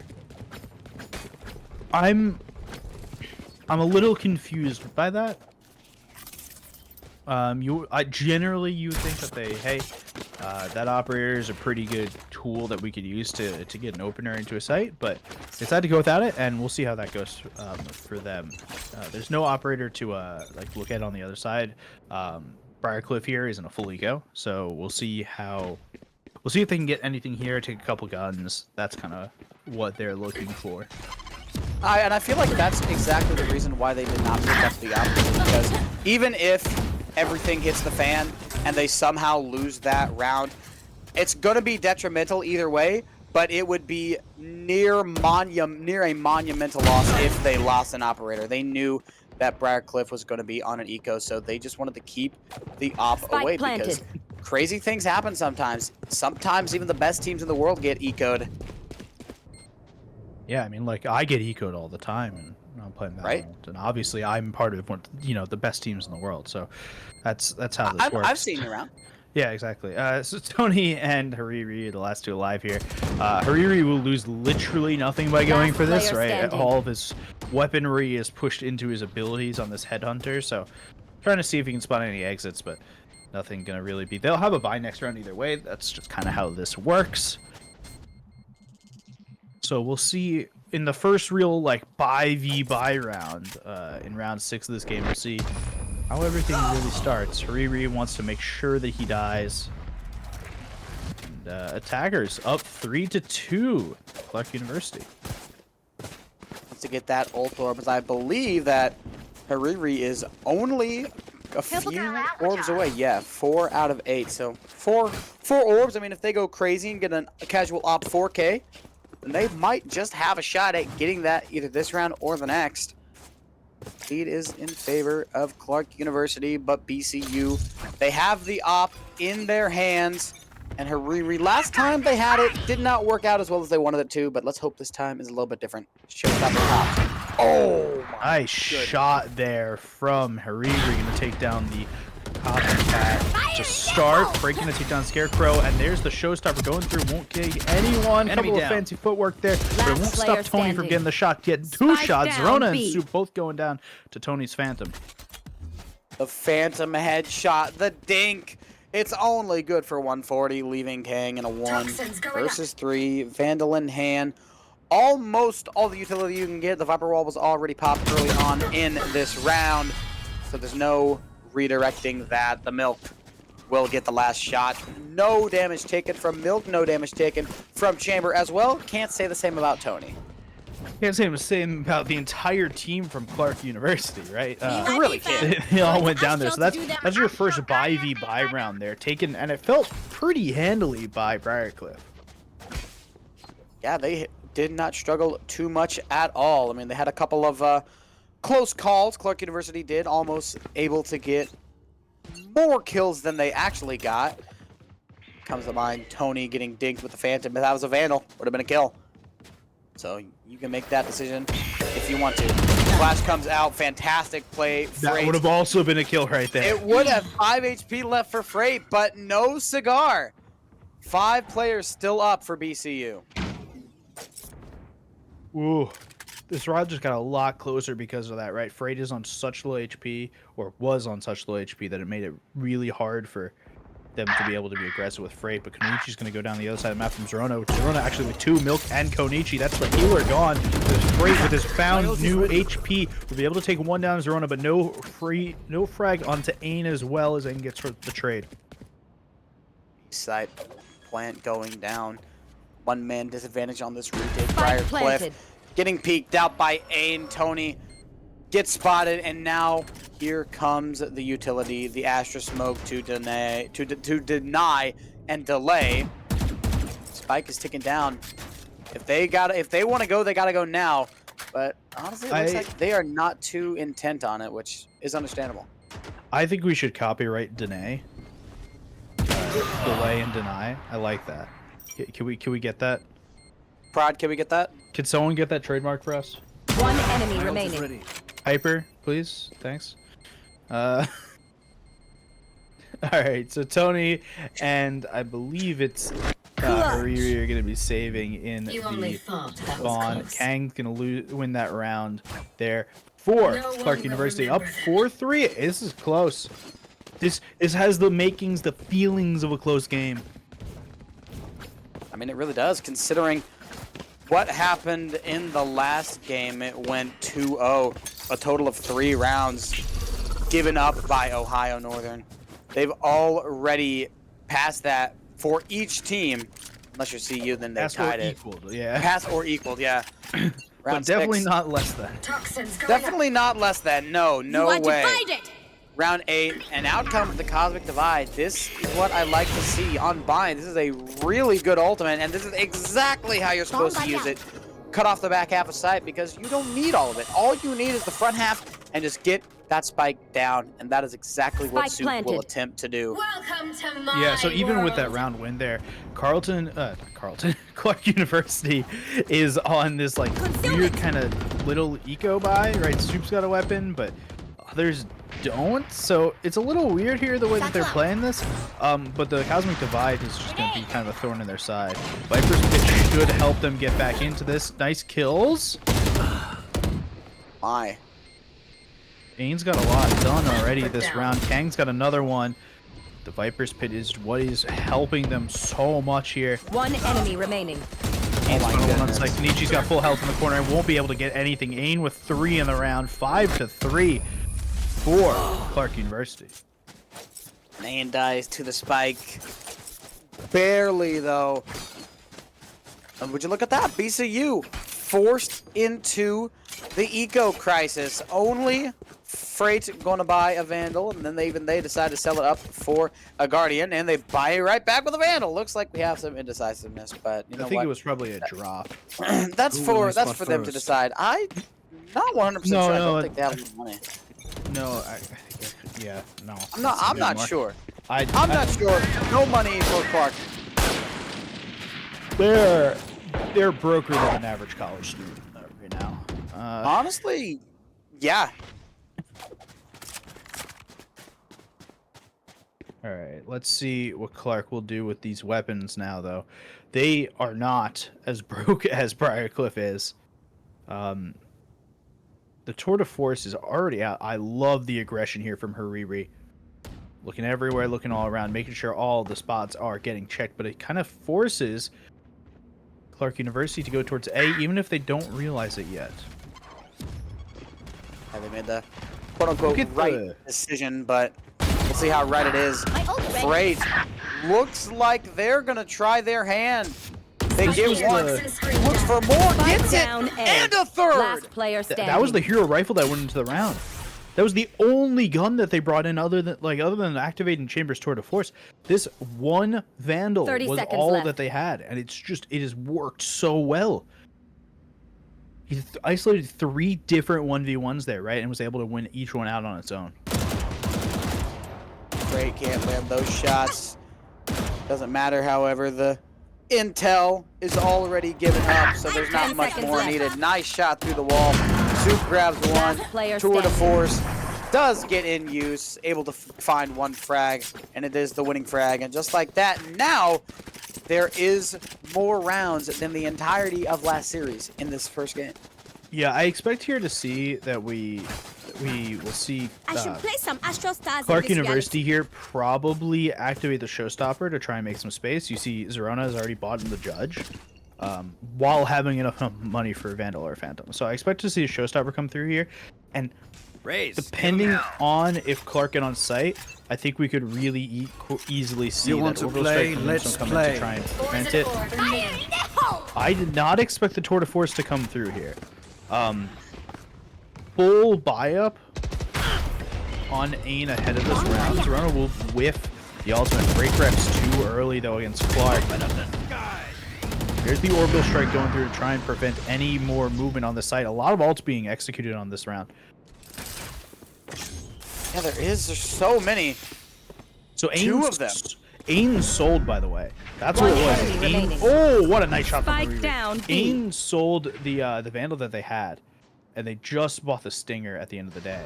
And that's why the Headhunter and the Tour de Force were activated. It was just to help for money for the next round a little bit. Hariri's watching to rip that off. He is going to take down Ain coming around the corner. 5-5 tie game. I mean, they saved up a little bit. They switched off of that Vandal and Stinger, but they still decided to invest 2 ultimates into the round. And I mean, I understand if it were a full buy round, like if they stuck out with that Vandal and they wanted to keep with that Tour de Force and then also the Showstopper, but on an There. eco, even if it's just like a little bit, I do not feel confident in investing that much ultimate ability into a single eco round. I'm not a fan.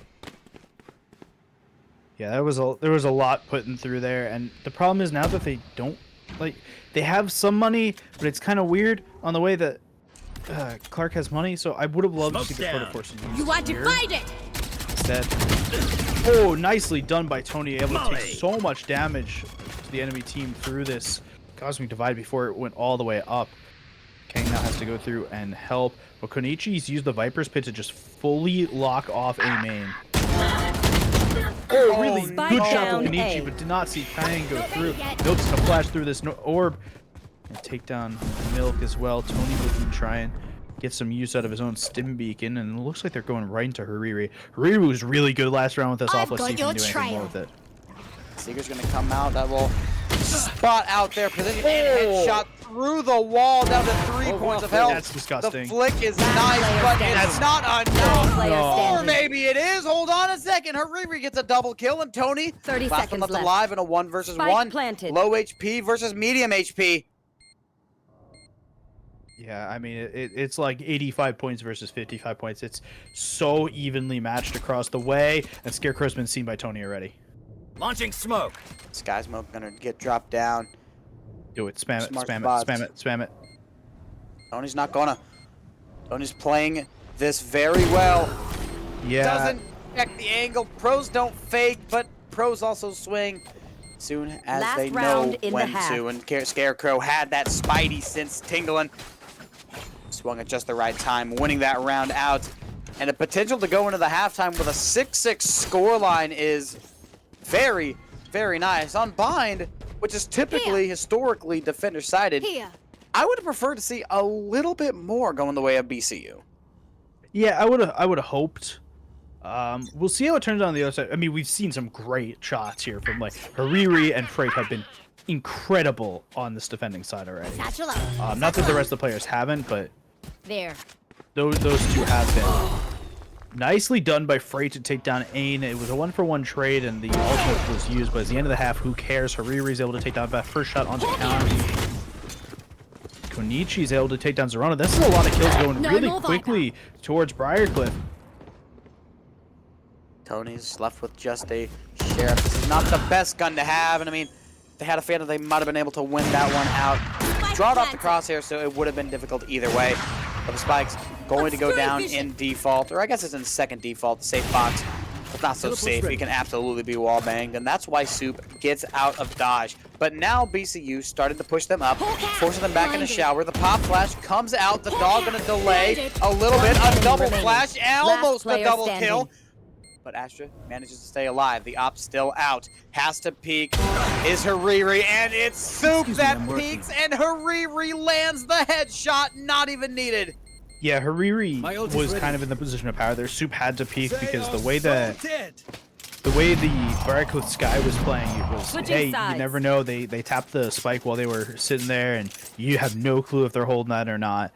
It was close enough that you had to make sure that that was happening in the right place, and so Soup had to peek that, and Hariri has just been lights out with the operator this game. Ever since Hariri missed that first shot, I don't think they've missed another one. No, they took that first shot to heart. Quote MJ, and I took that personally. Yeah, really, That's a good he's spot. hit everything from this point. Headhunter shots, right? The sniper shots. Even that 2v, what was it? That 1v3 on the B site to hold the site long enough for Tony to try and even get into the 1v1, right? To even think about getting close. Really well done. Rona isn't caught. That paint shells is going to do a good chunk of damage. It's actually going to even kill Tony going into the round. Clark University's defense so far, I mean, it's been great. It was a solid play from Jordan. Got caught out, but the trade was Last player fantastic. standing. Oh, Spike down Konichi, A. you gotta wait for the angle. I understand.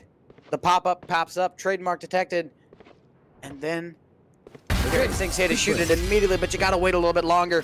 Clark University take the pistol round, dropping just one player. Fantastic round. Yeah, you know what? Like, that's what they need to get into this and kind of get onto a little bit of a run, right? Brightcliff wasn't able to get onto like a big run, get onto kind of a big lead with their defender side. Clark needs to come out of the gate really strong, get the first 2 or 3 rounds, and then move from there.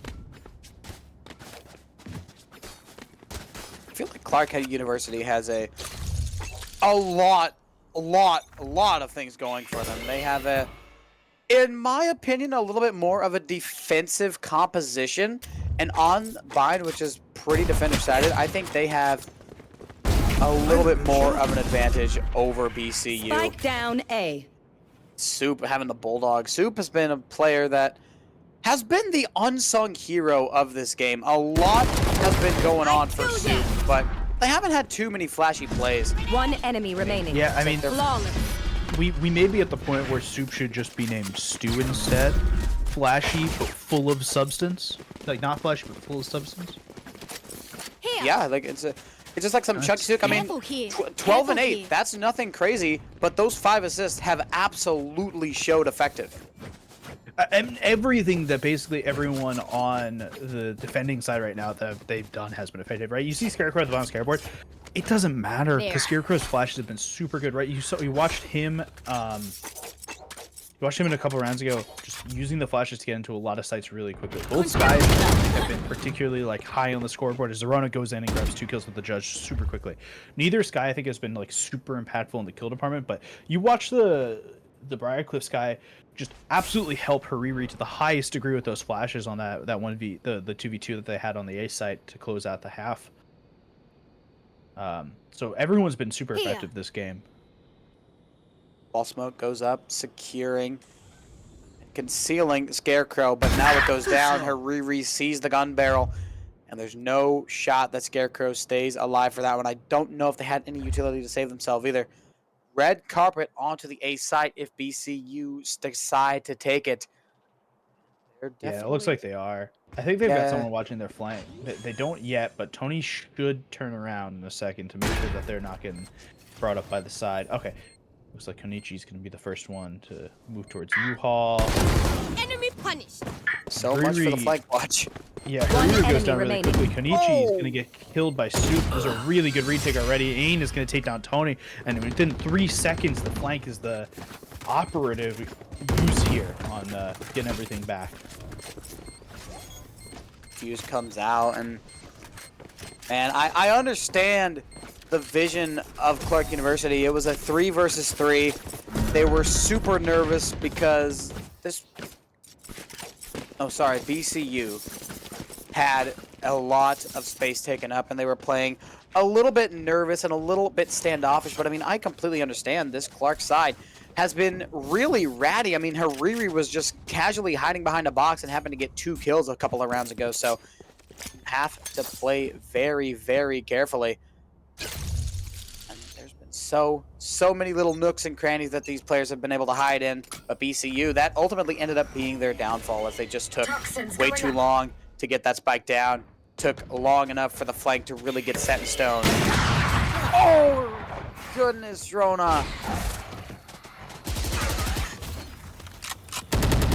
Kang wasn't spotted there for a second. The shots actually were the thing that gave Kang away. Scarecrow's gonna take down Hariri. This is looking real quickly like a Clark University round.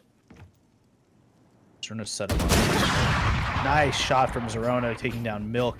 It's a 2-on-4. This is leaning towards Last player standing. improbable at this point. Almost impossible now. Tony's the last one alive. He's got the bomb on his back, but the site is still being held by Zerona.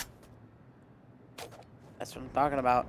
The smoke goes down, and what does Rona do? Grenade. Doesn't peek off. Rona hides in the smoke. Has a shot with the op. How did they even get there? Did Hariri go down? Done. Ult's ready. No, so Hariri's still alive. I just don't know how Rona has an op. Yeah, he just had it. He's had it the whole round.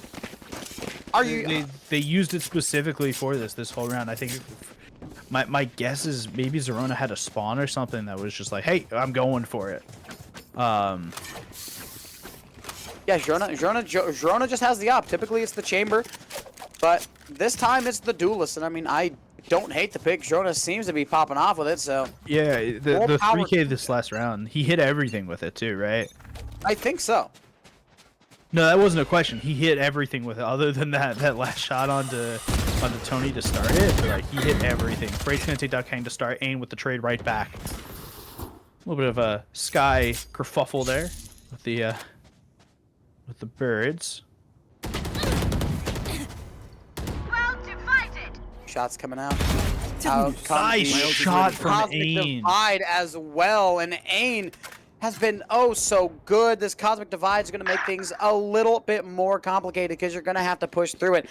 It's perfect for B, which is where there's a lot of the action happening. It's not so great for A. It's honestly more of an offensive Cosmic Divide. It's kind of like a yin-yang sort of thing, but whenever the entirety of BCU is chilling out over near the B site, I completely understand why. Still, 2 of the CU players over at B, and the spike's going down at A. Got those flipped around. They need to rotate now. Yeah, so I believe it's Ain was over on B. That hold on, they may be on the other side. And just ran over to A really quickly. Ain's got 4 in the round, by the way. He's got like absolutely no health. Well, he did for a second. Scarecrow's gonna take the ace away. That's brutal, but you know what? A win is a win. That puts Clark University on 11. 1 round off of match point, and I'm not 100% sure on how the economy is looking for Briarcliff. I think it exists. I don't think it's great though. Yeah, it looks like it. Yeah, that's exactly how it is. Like, sure, it's there. I mean, Freight can buy up. Konichi can buy up. They have a buy this round if they want it, right there. Lois is going to be milked on this Guardian. Tony will probably go with Spectre. Hariri can activate the Tour de Force, which helps him out a little bit more. That's exactly what they decide to do. Awkward buy for Briarcliff, but I mean, they've made these happen in the past. Yeah, I was going to say, I think they need to use speed here, and you saw right away Zerona was just instantly into the site. Sorry, Freight was instantly into the site. There. Oh my goodness. Oh, milk! Flank comes out really, really quickly, but it's not able to do anything. As now Clark University swings around. Trigger discipline, not even needed. There could have been an extra kill, but Scarecrow is contempt with 1. Yeah, the spike's still not down. It's a 2v2 and the spike is still not down. Rotate. This is the smart play. Briarcliff going to run over to the B site, but they're going to get met on it by the Viper. Yeah, so Freight's going to get this down. Spike will go down here. You see Freight putting it down, but now this is really close now. Freight just doesn't have much armor to use in this. Kang's already got this really forward position. Hariri's got taking down Scarecrow. We've seen Kang do a lot already. This Viper wall from the earliest bits of the round is going to help her to start, but Hariri is able to take down Kong as the Viper wall fades. 7-11. It's a thrifty. I was talking about they've done it before, and they need to do it again. That they have. They keep themselves afloat, and more importantly, they keep Clark University off of match point, which is very, very big. Once a team gets on match point, that just kind of kicks things into overdrive. And it really does not help up the middle just looking up at that 12. I mean, especially the longer the comeback is. 5 isn't terrible, but you need to get 5 rounds in a row while staring at your opponent's scoreboard, and it just has that glooming 12 up there. Yeah, I mean, right now it's just 11, which is helping, I think, everyone on the surface out. I've got your trail. I like super aggressive here. Oh, Konichi, peek it. Okay, it wasn't good enough. That's not good. There's always next time. Yeah. Unless Clark University just keeps the kills coming, Soup is able to get the better of Konichi. It takes them a while, but they do eventually got it.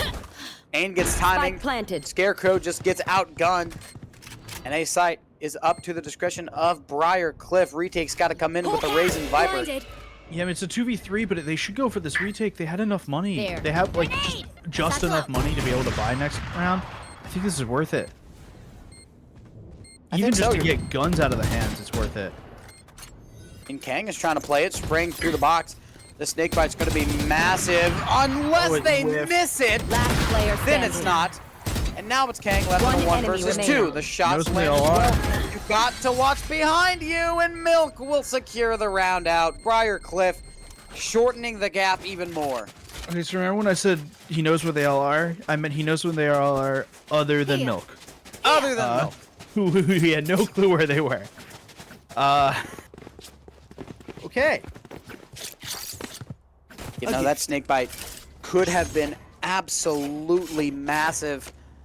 Another thing, the streak of Clark University there at the start was absolutely fantastic. This game could very possibly supposed to be Obscuring close, vision. but Briarcliff just got a really rough start off the rip with, I mean, talk about Briarcliff having rough starts. A casual shot with the tour de force.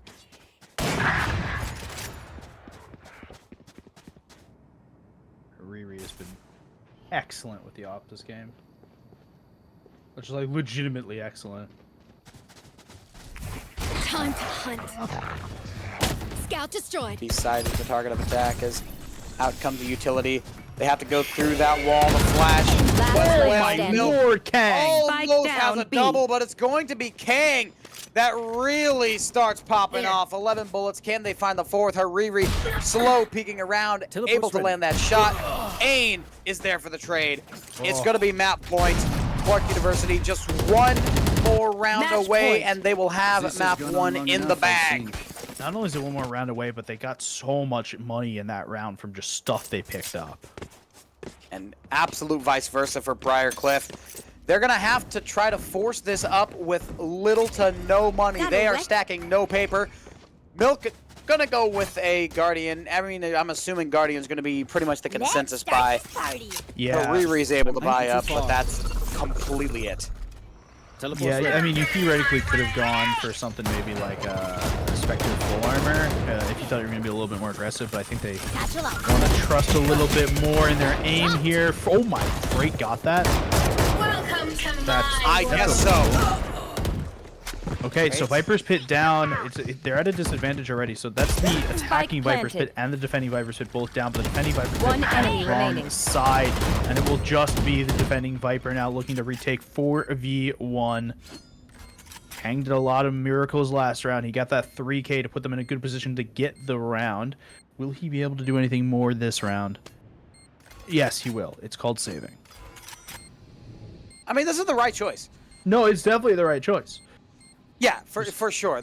I mean, BCU already has the thrifty round in the bag, so you might as well not even give them any more, because you don't know if all four of them have a Vandal, so just try not to give them a fourth if they don't. Save it up. Nowhere close to the Viper's Pit, so there's no reason to die. You're going to have enough money to get everything up. You didn't use any utility. Saving is a perfect play for Kang. And now, as we go to round number 22, CU can start to try to restart and try to try it one more time.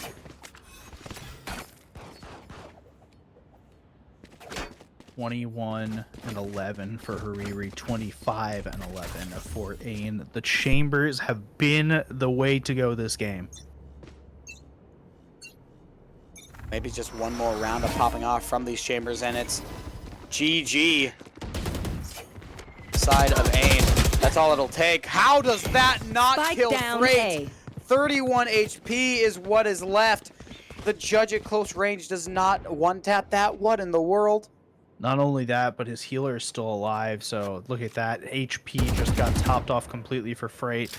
Any of the bad from that interaction is all gone. Healed up, bandages on. Got the spike. This Nebula is looking to cause some problems for this attack. It kind of counts as a one-way for both teams. It's more, honestly, in favor of BCU, which is not what the Nice Azul wanted shot to do. from Freight. Fantastic. Soup is still holding it out. Can they catch one? They get a headshot. There's quite a few players that are low on the Briarcliff side, but they still have the one-man advantage. Toxins Gotta be going careful Kang of right Kang, here. though. Yeah, Kang. Oh. Kang's holding it out. Toxin screen down. I'm not sure if Freight knows. Down it planted. goes. It's One one, enemy it's remaining. two. It's the third from Scarecrow. Spike is down, but Hariri is all the way over there. All they got to do is smoke it off and watch the drop. Spraying through, trying to land the shot to deny. They gotta reload! Defenders win. Unbelievable! What an insane finish. What an absolutely insane finish to that, right? Just the balls right there of Milk to just hold. Yeah, from Milk, not Milk. I'm sorry. From Scarecrow to just hold the bomb, hold to make sure the spike gets defused. Do not dip in the face of danger from Zerona. Ooh. Fantastic Ooh. map. I mean, that one absolutely delivered. And the ending was fantastic. There was so much going right for the side of Clark University. And all of a sudden, Hariri jumps down. They're the last one left. They're trying to run over there. They're trying to save the site. They're trying to save the entire game. And they do. They get the first kill. They are able to spray transfer. And what else? Then they run out of ammo. All I'm going to say, it wouldn't have happened with a Phantom. We will be right back for map 2 of this series after a quick break.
Welcome back, everyone, to MEC Valorant Saturday edition. You're watching our game of the day.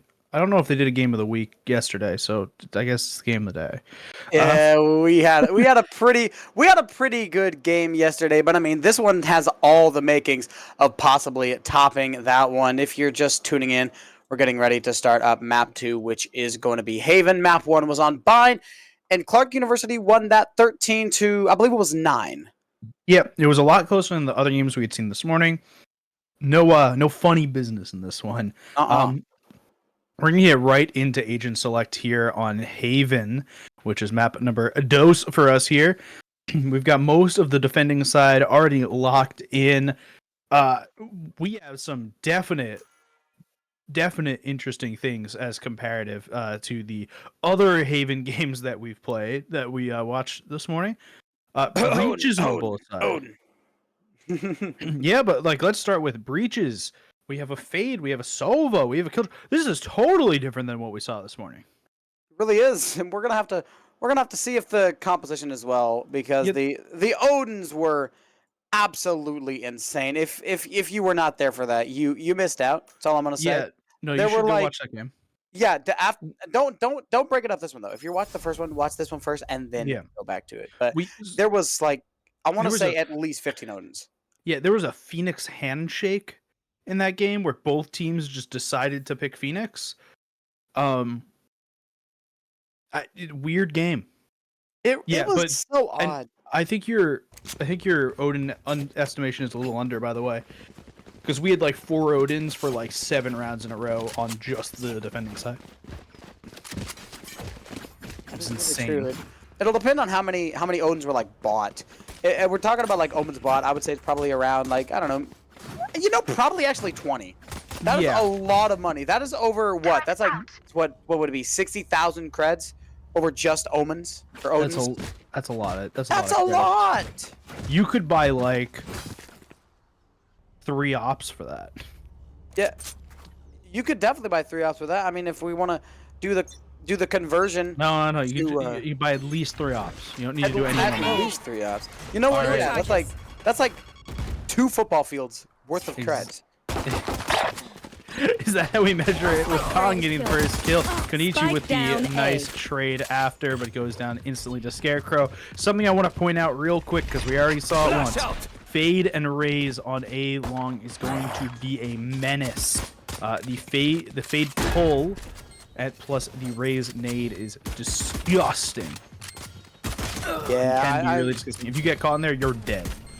I'm excited to see that combination come out. Oh, well Scarecrow done. Caught out. Player standing. Shots can't land. Bomb grenade. One enemy remaining. Except the soup. It's a nice headshot, but there's still one more left, and I don't know if they'll have enough time to deny.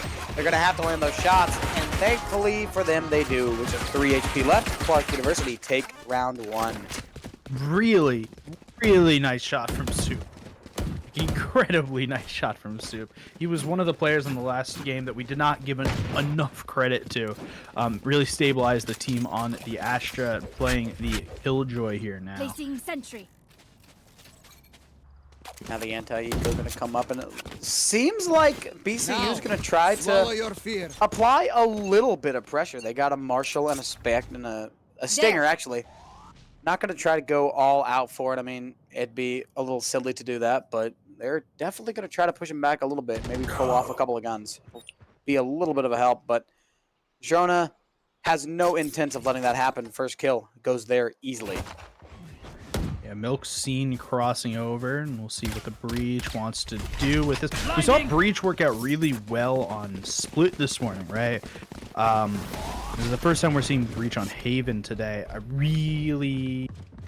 I'm a little unsure about this pick. It doesn't feel as good to me as the Breach on Split does. I've played my fair share of Breach on this map, and it does feel good, but both teams picking Breach seems a little awkward to me. Yeah, I definitely see that. Spike's gonna go down. 45 seconds to go. There's a bit of a health discrepancy on the side of BCU. Last player standing. On the side of CU, I mean, with I'm sorry, Hariri? only at 40 HP, but now they're at 0 HP. Hariri, the sniper god, popping off, and now we're left with a KJ battle. I'm not Swarm sure grenade if there out. is a swarm grenade. Well, just got popped, so there obviously is. Hariri shoots down the turret. Soup could try to long swing this. They have enough to tank the first shot. Hariri gonna double tap. Oh, Hariri doesn't know that Soup is close. Oh, this is a lost round for Hariri, and No! I thought there was a knife. I thought that was a knife. no. Everyone note down your Soup observations, decides then let's to run go- it again. Okay. Soup decides to be a good sport. Yeah, I fully expected the knife. I'd like to really quickly point out that we have no Odin buys yet. We have bought- And it is really important to point out, if you were with us in the last match, that we have not yet gotten an Odin buy. I would like to keep it that way. Yeah, we do not have any Odin, but we do have Big Hammer on the side Yeah. of Clark University. That knife is really nice. Well, it's not a knife; it's a hammer. I mean that's true, but it's the Spike melee. weapon. down. C. Yeah, but that you cannot call Mjolnir a knife. I guess so. I We're guess doing a lot of Norse god stuff here today with the Odins and Spike hammers planted. and stuff. So, I'm a fan. all right, Back Hariri's to the match. got a kill onto Zerona. Nice shot from Ain onto Tony. Trying to take another. Getting One healed up enemy a little remaining. bit by his good friend, but nothing's going to really come of that. Milk takes down Ain. Where Soup. are The kill onto Freight. Soup's just sitting here in the cubby waiting for something to happen. The Haunt Shadow comes through. The Aftershock now. Nice first kill onto Kenichi, but Milk will take down Soup fairly quickly after, and there's BC's first round on the board. Take him out, please. There's no other agent that can clear out Cubby as effectively as that. I mean, you could try to Hey. use a gravity or a gravity No. roll by Astra. You could try to use the Nova You're thinking Pulse, too but small. window. You're thinking too small. Brimstone Orbital Strike. That clears Right. it out real good. you're right. You are right. MEC, I will absolutely give you that. I'm thinking too Anyone small. feeling generous? But I You mean, need too while small we're, here. while we're also talking about it, you also got the Hunter's Fury. You also have the Rolling Thunder. You also have the Lockdown. You also have the Showstopper. There's just so I'm just saying, you're so thinking many too goals. small. And the Fade Raise combo is actually super deadly in that cubby too. We talked about it here for what they're trying to do here towards A long, but anywhere where there's a small area, that combo is deadly. That is very true. Right there. We're trying to take some shots down C long through the smoke, just trying to get a little chip damage. We see that Raze is already up here, gonna get shot down by Kanochi. They don't know about him. Freight is able to get one. Kanochi with another Spike trade. down Zerona, A. 2 on the round, making sure that his teammates are not dead for no reason. Scarecrow's gonna throw the recon bolt out. We'll see what they can see. Nothing yet. Tony's gonna take down Zerona. That's the only one that's gotten kills this round. player Scarecrow with standing. 1, but not Spike for down long. A. Tony takes down Scarecrow. 2 on 1 left. Tony trying to get back up into heaven before he gets shot at. He will. Here. Now, Soup had a clutch earlier on. You know, I believe it was 1 versus 3. Can they do it again? Oh, they saw the head of Tony. I don't know if it registered. Holding the 30 Marshall seconds left. is Hariri. The shots does not land, so Tony has to get the job done. That'll be Yeah, a 3K. Tie us on up. I don't think they saw Tony. I think it was just kind of shifts in the night kind of stuff of like they were just looking up there to see and they couldn't see him because Tony was super far back in heaven, right? I'm not sure. Might have saw a little pixel of the head, but either way, I don't think that Soup noob. So either way, it didn't matter if you see him or not. Ooh, 2-2. This game's gonna be close again. It's got all the makings of it. Placing sentry. I mean, we got a Get out of my potential for a map 3 if this game keeps going the way it is. ECU might just be able to take this.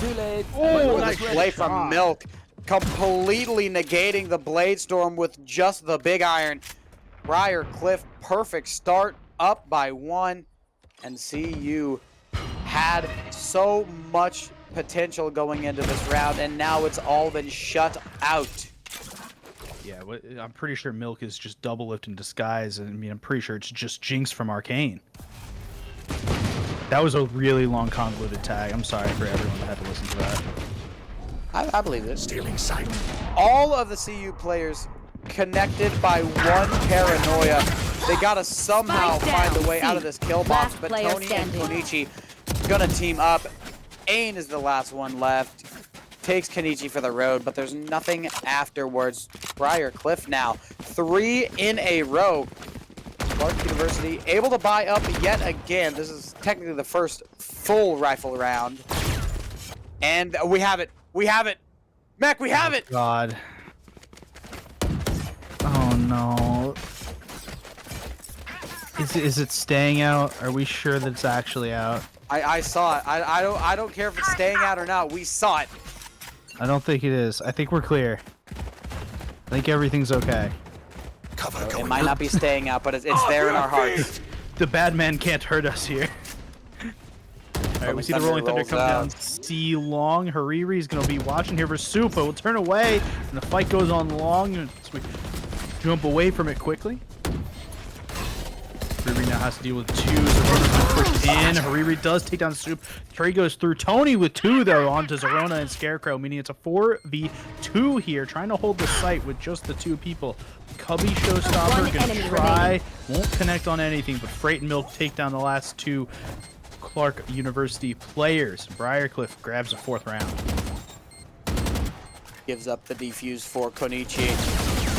Don't think it's really even needed though, because all 3 of them have their ult, if I'm not mistaken. I believe that is correct. Yeah, I believe plus they- the lockdown of KJ, so BCU is in a really nice ultimate spot. Their economy's looking good as well as just their momentum. They've gotten 4 rounds in a row. 3 for 3 is the name of the game for Briarcliff. Clark University has had quite a tough time keeping up.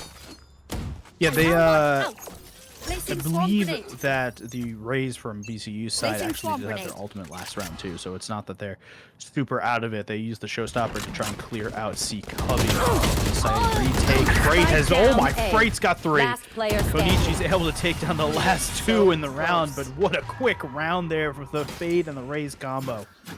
It's the Buddy Ace, Full House, whatever you want to call it. 3 kills for one, 2 for the other. Konichi and Freight. Perfect placements. And Clark, once again, they have to eco up. Scarecrow deciding to break the full Sheriff buy. Well- Everyone else has a Sheriff and Light, and Scarecrow deciding to go with the silent option, the Ghost. I mean, that's okay because the Sheriff is a scam. I have never agreed with you more. The Sheriff is just actually a scam. There's nobody who's actually good at using the Sheriff. I do not believe it. It is a waste of $300. And I say 300 because the Ghost exists at 500 and is just way better. We're going to pretend that those 2 kills did not come in. That Clark University hasn't gotten 3 kills this round with Sheriffs and is making it particularly close. That didn't happen, okay? Just pretend you didn't see that. Shadows traveling. We'll see what Tony can do here with the Vandal, a real weapon, against the fake sheriffs of If you Clark wanna- University. I'll argue with you One even enemy a remaining. little bit more. I think the Sheriff is a waste of $800 because the Classic's free. Yeah, but the Ghost is real good. But the Classic's real good. I understand that, but like the Ghost, I is, love the the Ghost Classic. is the Ghost is so satisfying to get a headshot with. The sound that it made, like I can get you buying the Ghost. I get you buying the Frenzy. Don't buy a Sheriff. Don't do it. 1 versus 2. Fred has the Showstopper available, so this round is a little bit more winnable than it might seem. 150 as well. That is One going enemy to remaining. land as well. And they're smoked off. That's going to get half, but it's a one-way. The feet are seen. To win. Actually, it's the opposite. No, the feet weren't seen, so they knew exactly where they were He was defusing the from. only That spot is- that it could be defusing from. That is a genius smoke from Kang. Lulled into a sense of false security there. Smart move. Clark University able to get away with one. It was a solid Anyone play feeling generous? from Briarcliff's defense, but it wasn't solid enough. Better luck next time. Placing sentry. We'll see what they can do here on the Clark University side. I like Hariru with the op, not on a very standard op agent. But you know what? Screw it. I'm in for it. I'm here for it. Turret down. Seaside is wide open. Hold on just 1 sec. Yeah, Hariri's looking for it, and that smoke from the Omen comes through. Kang actually is there. Opted to use the from the shadows. You in should early. run. Dueling Killjoy lockdowns. ultimate. Yeah. Fantastic. This is going to force both of them away, so they're going to meet at about the same Area's time. Hariri barely gets away. 0 players detained. But now they're going to run back, and BCU was able to get there first. It seems Clark University is going to try a little bit of a longer defense. Aim backed into a corner, almost able to get a second. But at the moment, it's BCU with 1 player up. Last player Pigs standing. around Hariri. He has been so good with the operator this whole game. Nicely done from Hariri. This last map as well on the chamber was setting the other team down in blood from his operator and just continuing that right into this game on Haven. Heck, this one looks like we might just go to map 3. BCU off to a 3-round lead on Haven defense. Clark University left in the dust. Briar Cliff knew exactly what the assignment was coming into this map, and now Clark is on a really awkward economy. 1 more round, 1 or 2 more rounds that is, No charges. and that'll be pretty much it for the eco for the rest of the half. Crew here can do to try and hold the B site.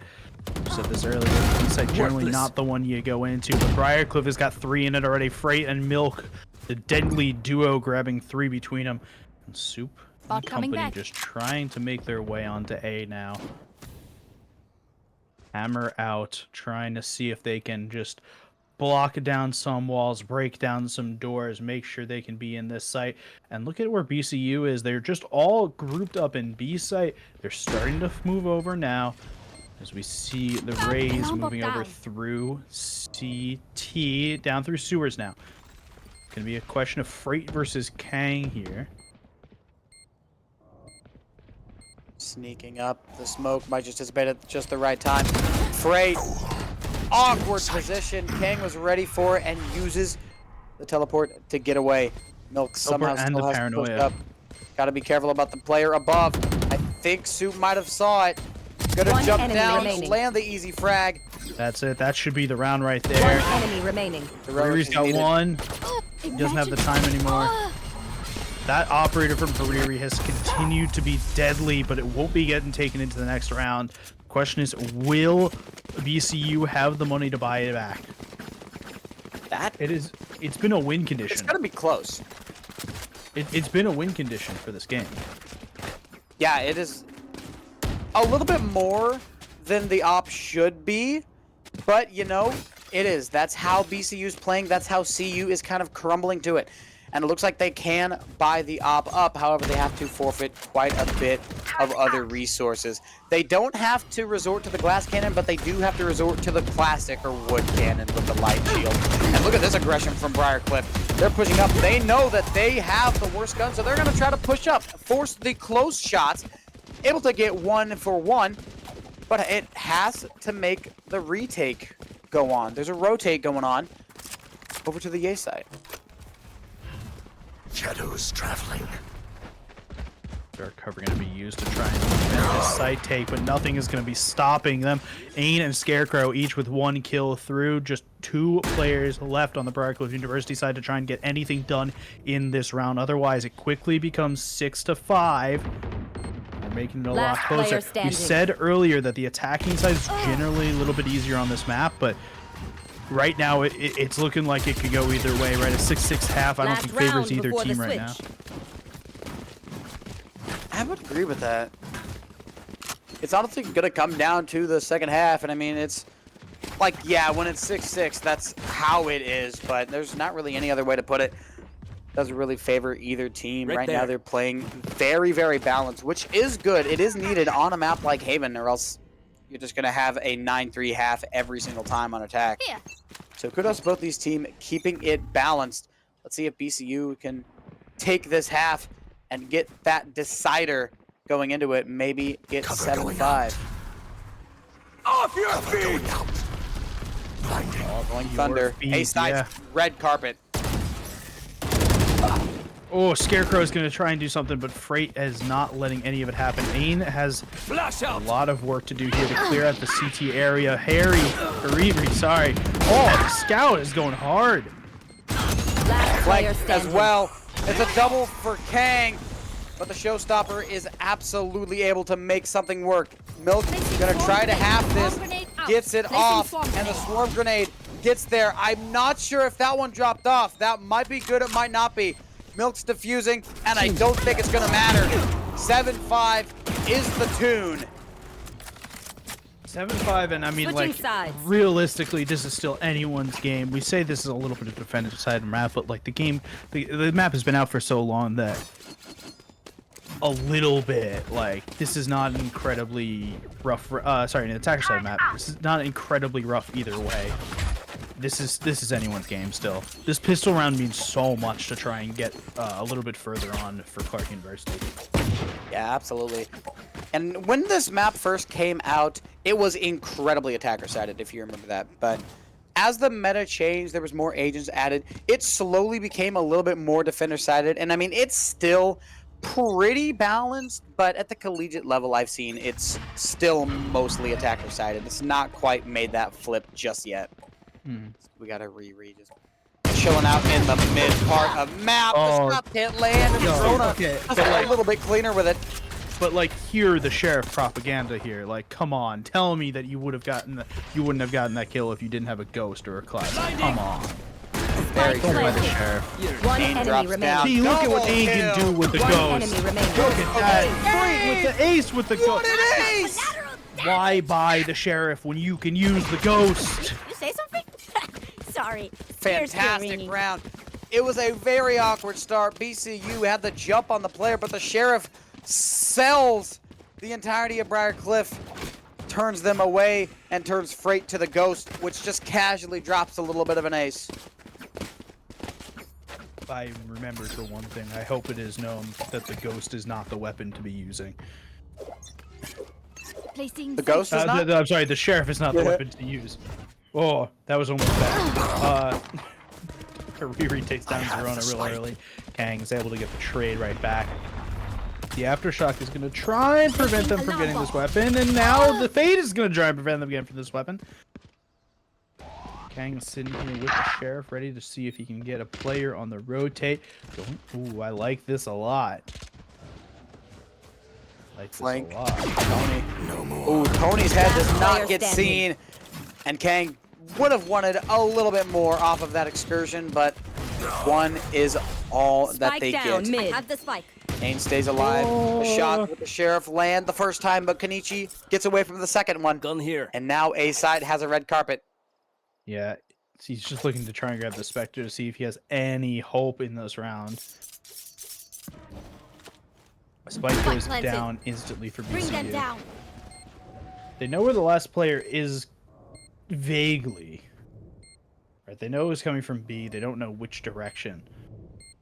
So it's going to be from A long. They're working together to take back the defense side of A. Not planted for it. One One enemy player remaining. spotted. Nice kill onto Kenichi through the wall. Defused. A nice kill onto Get off my Freight. back. Ain is able to take the round and bring it to 6-8. Clutch. Let's give it a clutch, I go through thrifty anyone. Ain.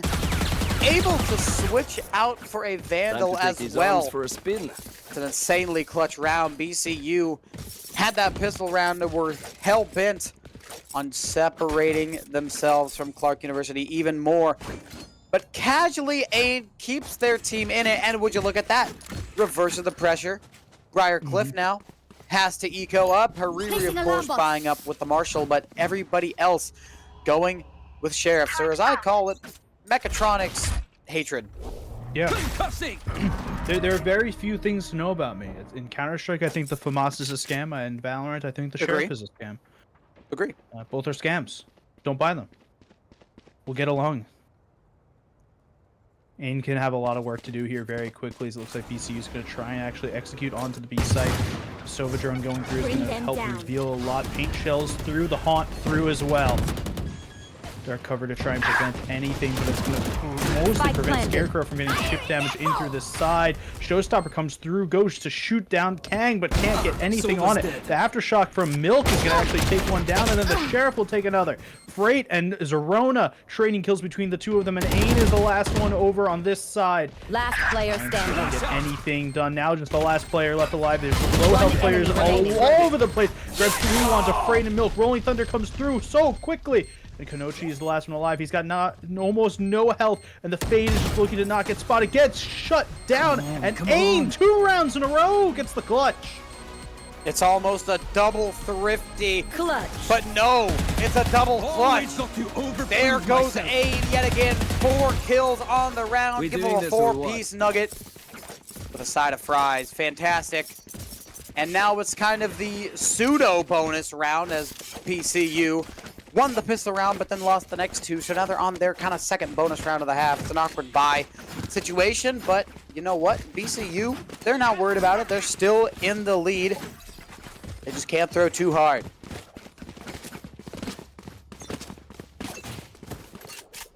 We said this was still anyone's game, and I'm sure these last 2 rounds has really proven that point, that it is really still anyone's game. Ain is not wanting to lose on this map.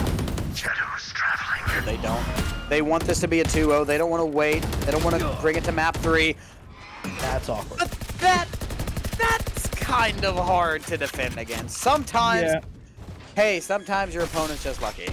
It sucks, but it happens. Spike goes down. Sometimes your enemy's just having a good day. Exactly. Soup trying to get some shots through the edge of the wooden door. Temple Got door here. Hariri's got one onto Kang. Right, Cliff University is trying to retake this site. Last player But standing. keep the site held. And Clark like is they going got to it. save. Yeah, Zerona is just going to save this operator. It's too valuable to try and retake this here. Which I think is Yeah. the right call. Yeah, there's simply no shot for them trying to retake that. I mean, Jame time. You know that one. Oh, big Jame time. Big Jame time. No. Oh, One dream ends, another begins. what just happened? Zerona's dead. Zerona just died with an op. Well, That's awkward. Maybe they just don't want the op.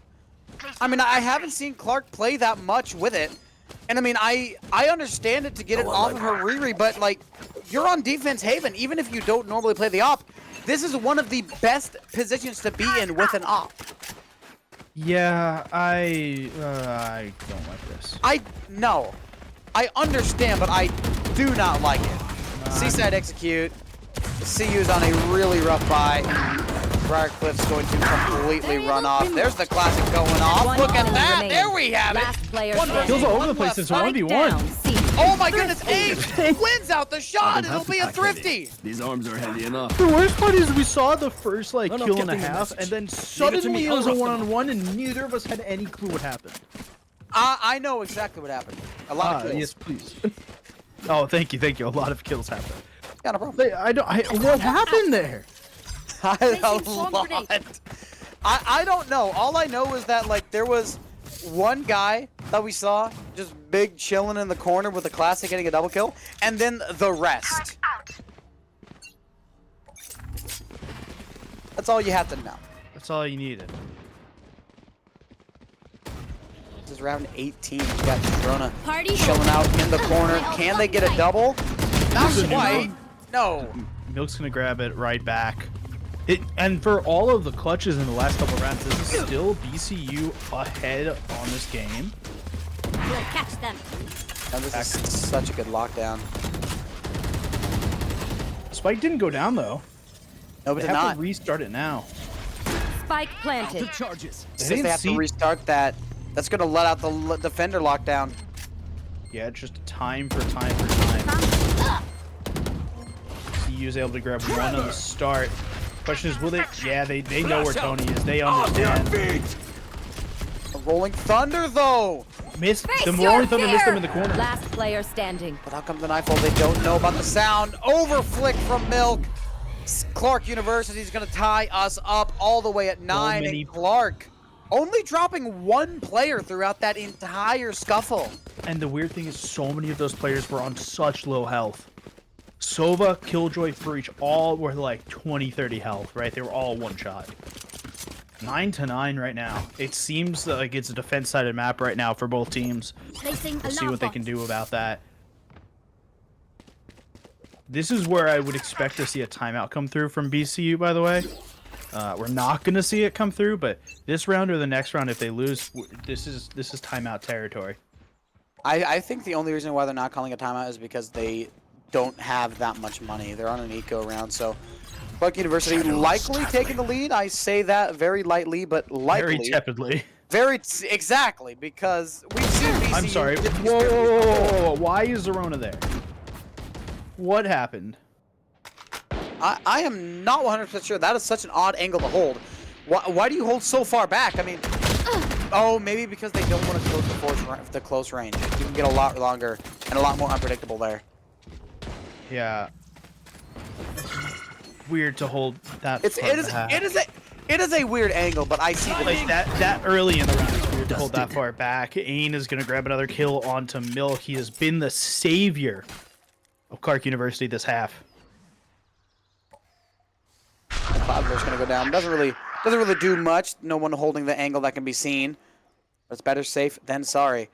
BCU kind of backed into a corner. They're gonna try to push up through the garage. 30 and seconds Shrona left. spots him, but it doesn't matter. Her Riri is better with the shot. Closes the gap to just one player. Advantage for Clark University.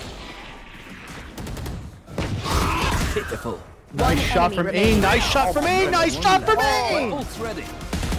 Why not make it 3 alongside the kill in the opening of the round? And there we see it. There's the timeout. Timeout, Briar Cliff, absolutely expected. And I'll tell you, Mech, the fall from grace for this Briar Cliff team has been outstanding. It was a 7-5 half, I believe. Yeah. 7-5 to start this half. And since that point, it has been a 5-2 run from Clark University. And Briarcliff got the pistol. Yeah, that's the weird thing. Briar Cliff had the pistol, And then it was then Clark clutch. University just boom, boom, No, boom. let's give proper credit to it. Clark University has been Ain. doing great. It has been the Ain show this half. He got clutch after clutch after clutch. 3 clutches in a row. I don't even know if we count the last one, but he got 3 clutches in a row to be able to win out, to get his team into a commanding lead. Not a commanding lead, into a lead right now. I mean, it might not be commanding yet, but with how the momentum is showing itself, it might as well be. CU putting themselves in a fantastic position on defense on an attacker-sided map. You know, Mech, maybe we're just wrong. And maybe this is defender-sided and we're just crazy. Let's Someone make 'em just didn't dance. update me. That's Yeah, that's all it is. Yeah, where's the update, guys? Satchel out. Oh, that's a lot of Oh. speed from Freight, but Scarecrow isn't going to get caught yet. We'll get caught now on Freight's wide swing. Question is, well, what will Ain do? Ain will get caught out real quickly from Freight. The rest of the team from Clark University is trying to do something. Kang's got one into the round, but Konichi is able to trade back onto Last player him. standing. Soup trying to spray Spike wildly planted. from the smoke, but nothing will come of it. It's all left up to one player, and that's already the save call. It's instant. Yes, it is. 1v4. Don't want to give BCU any more than they already have. No old points, no money. Want to keep as much as you have, and would you look at what they have as an operator. Now let's see if they die to the spike again. That's what I'm going to be watching for, because I know that last time they died to the spike, I don't know if it was an accident. I don't know if it was intentional just to get it off the map. All I know is that they did.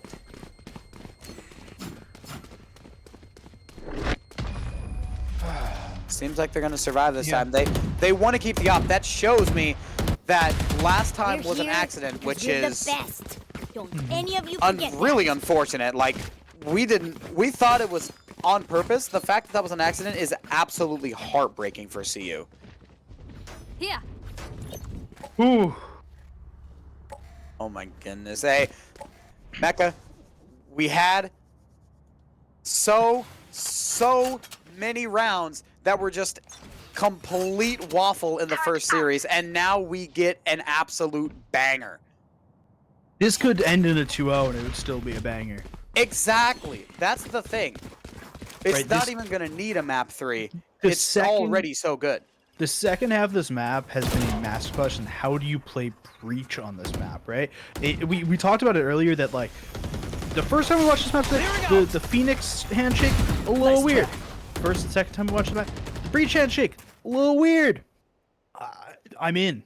Both times we've seen Breach picked today, the first on Split, the second time here, has been a really good representation of where Breach is in the current meta.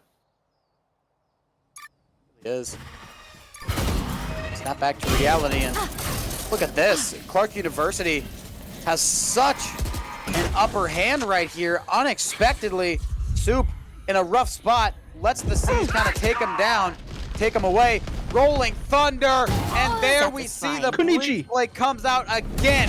Konichi, however, fantastic One enemy play. remaining. 8 30 seconds gets left. 1, lands 3. Choo-choo!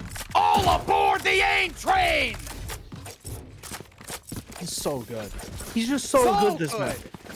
He has been so good this map. He was so good in the last map too, right? He was playing the chamber in the last map, making sure that, you know, like, his team just got the shots that he needed. He was so good on that chamber.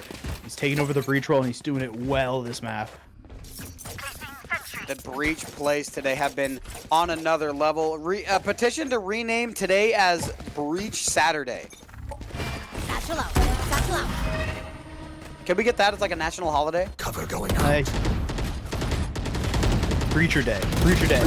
I like that. I like that.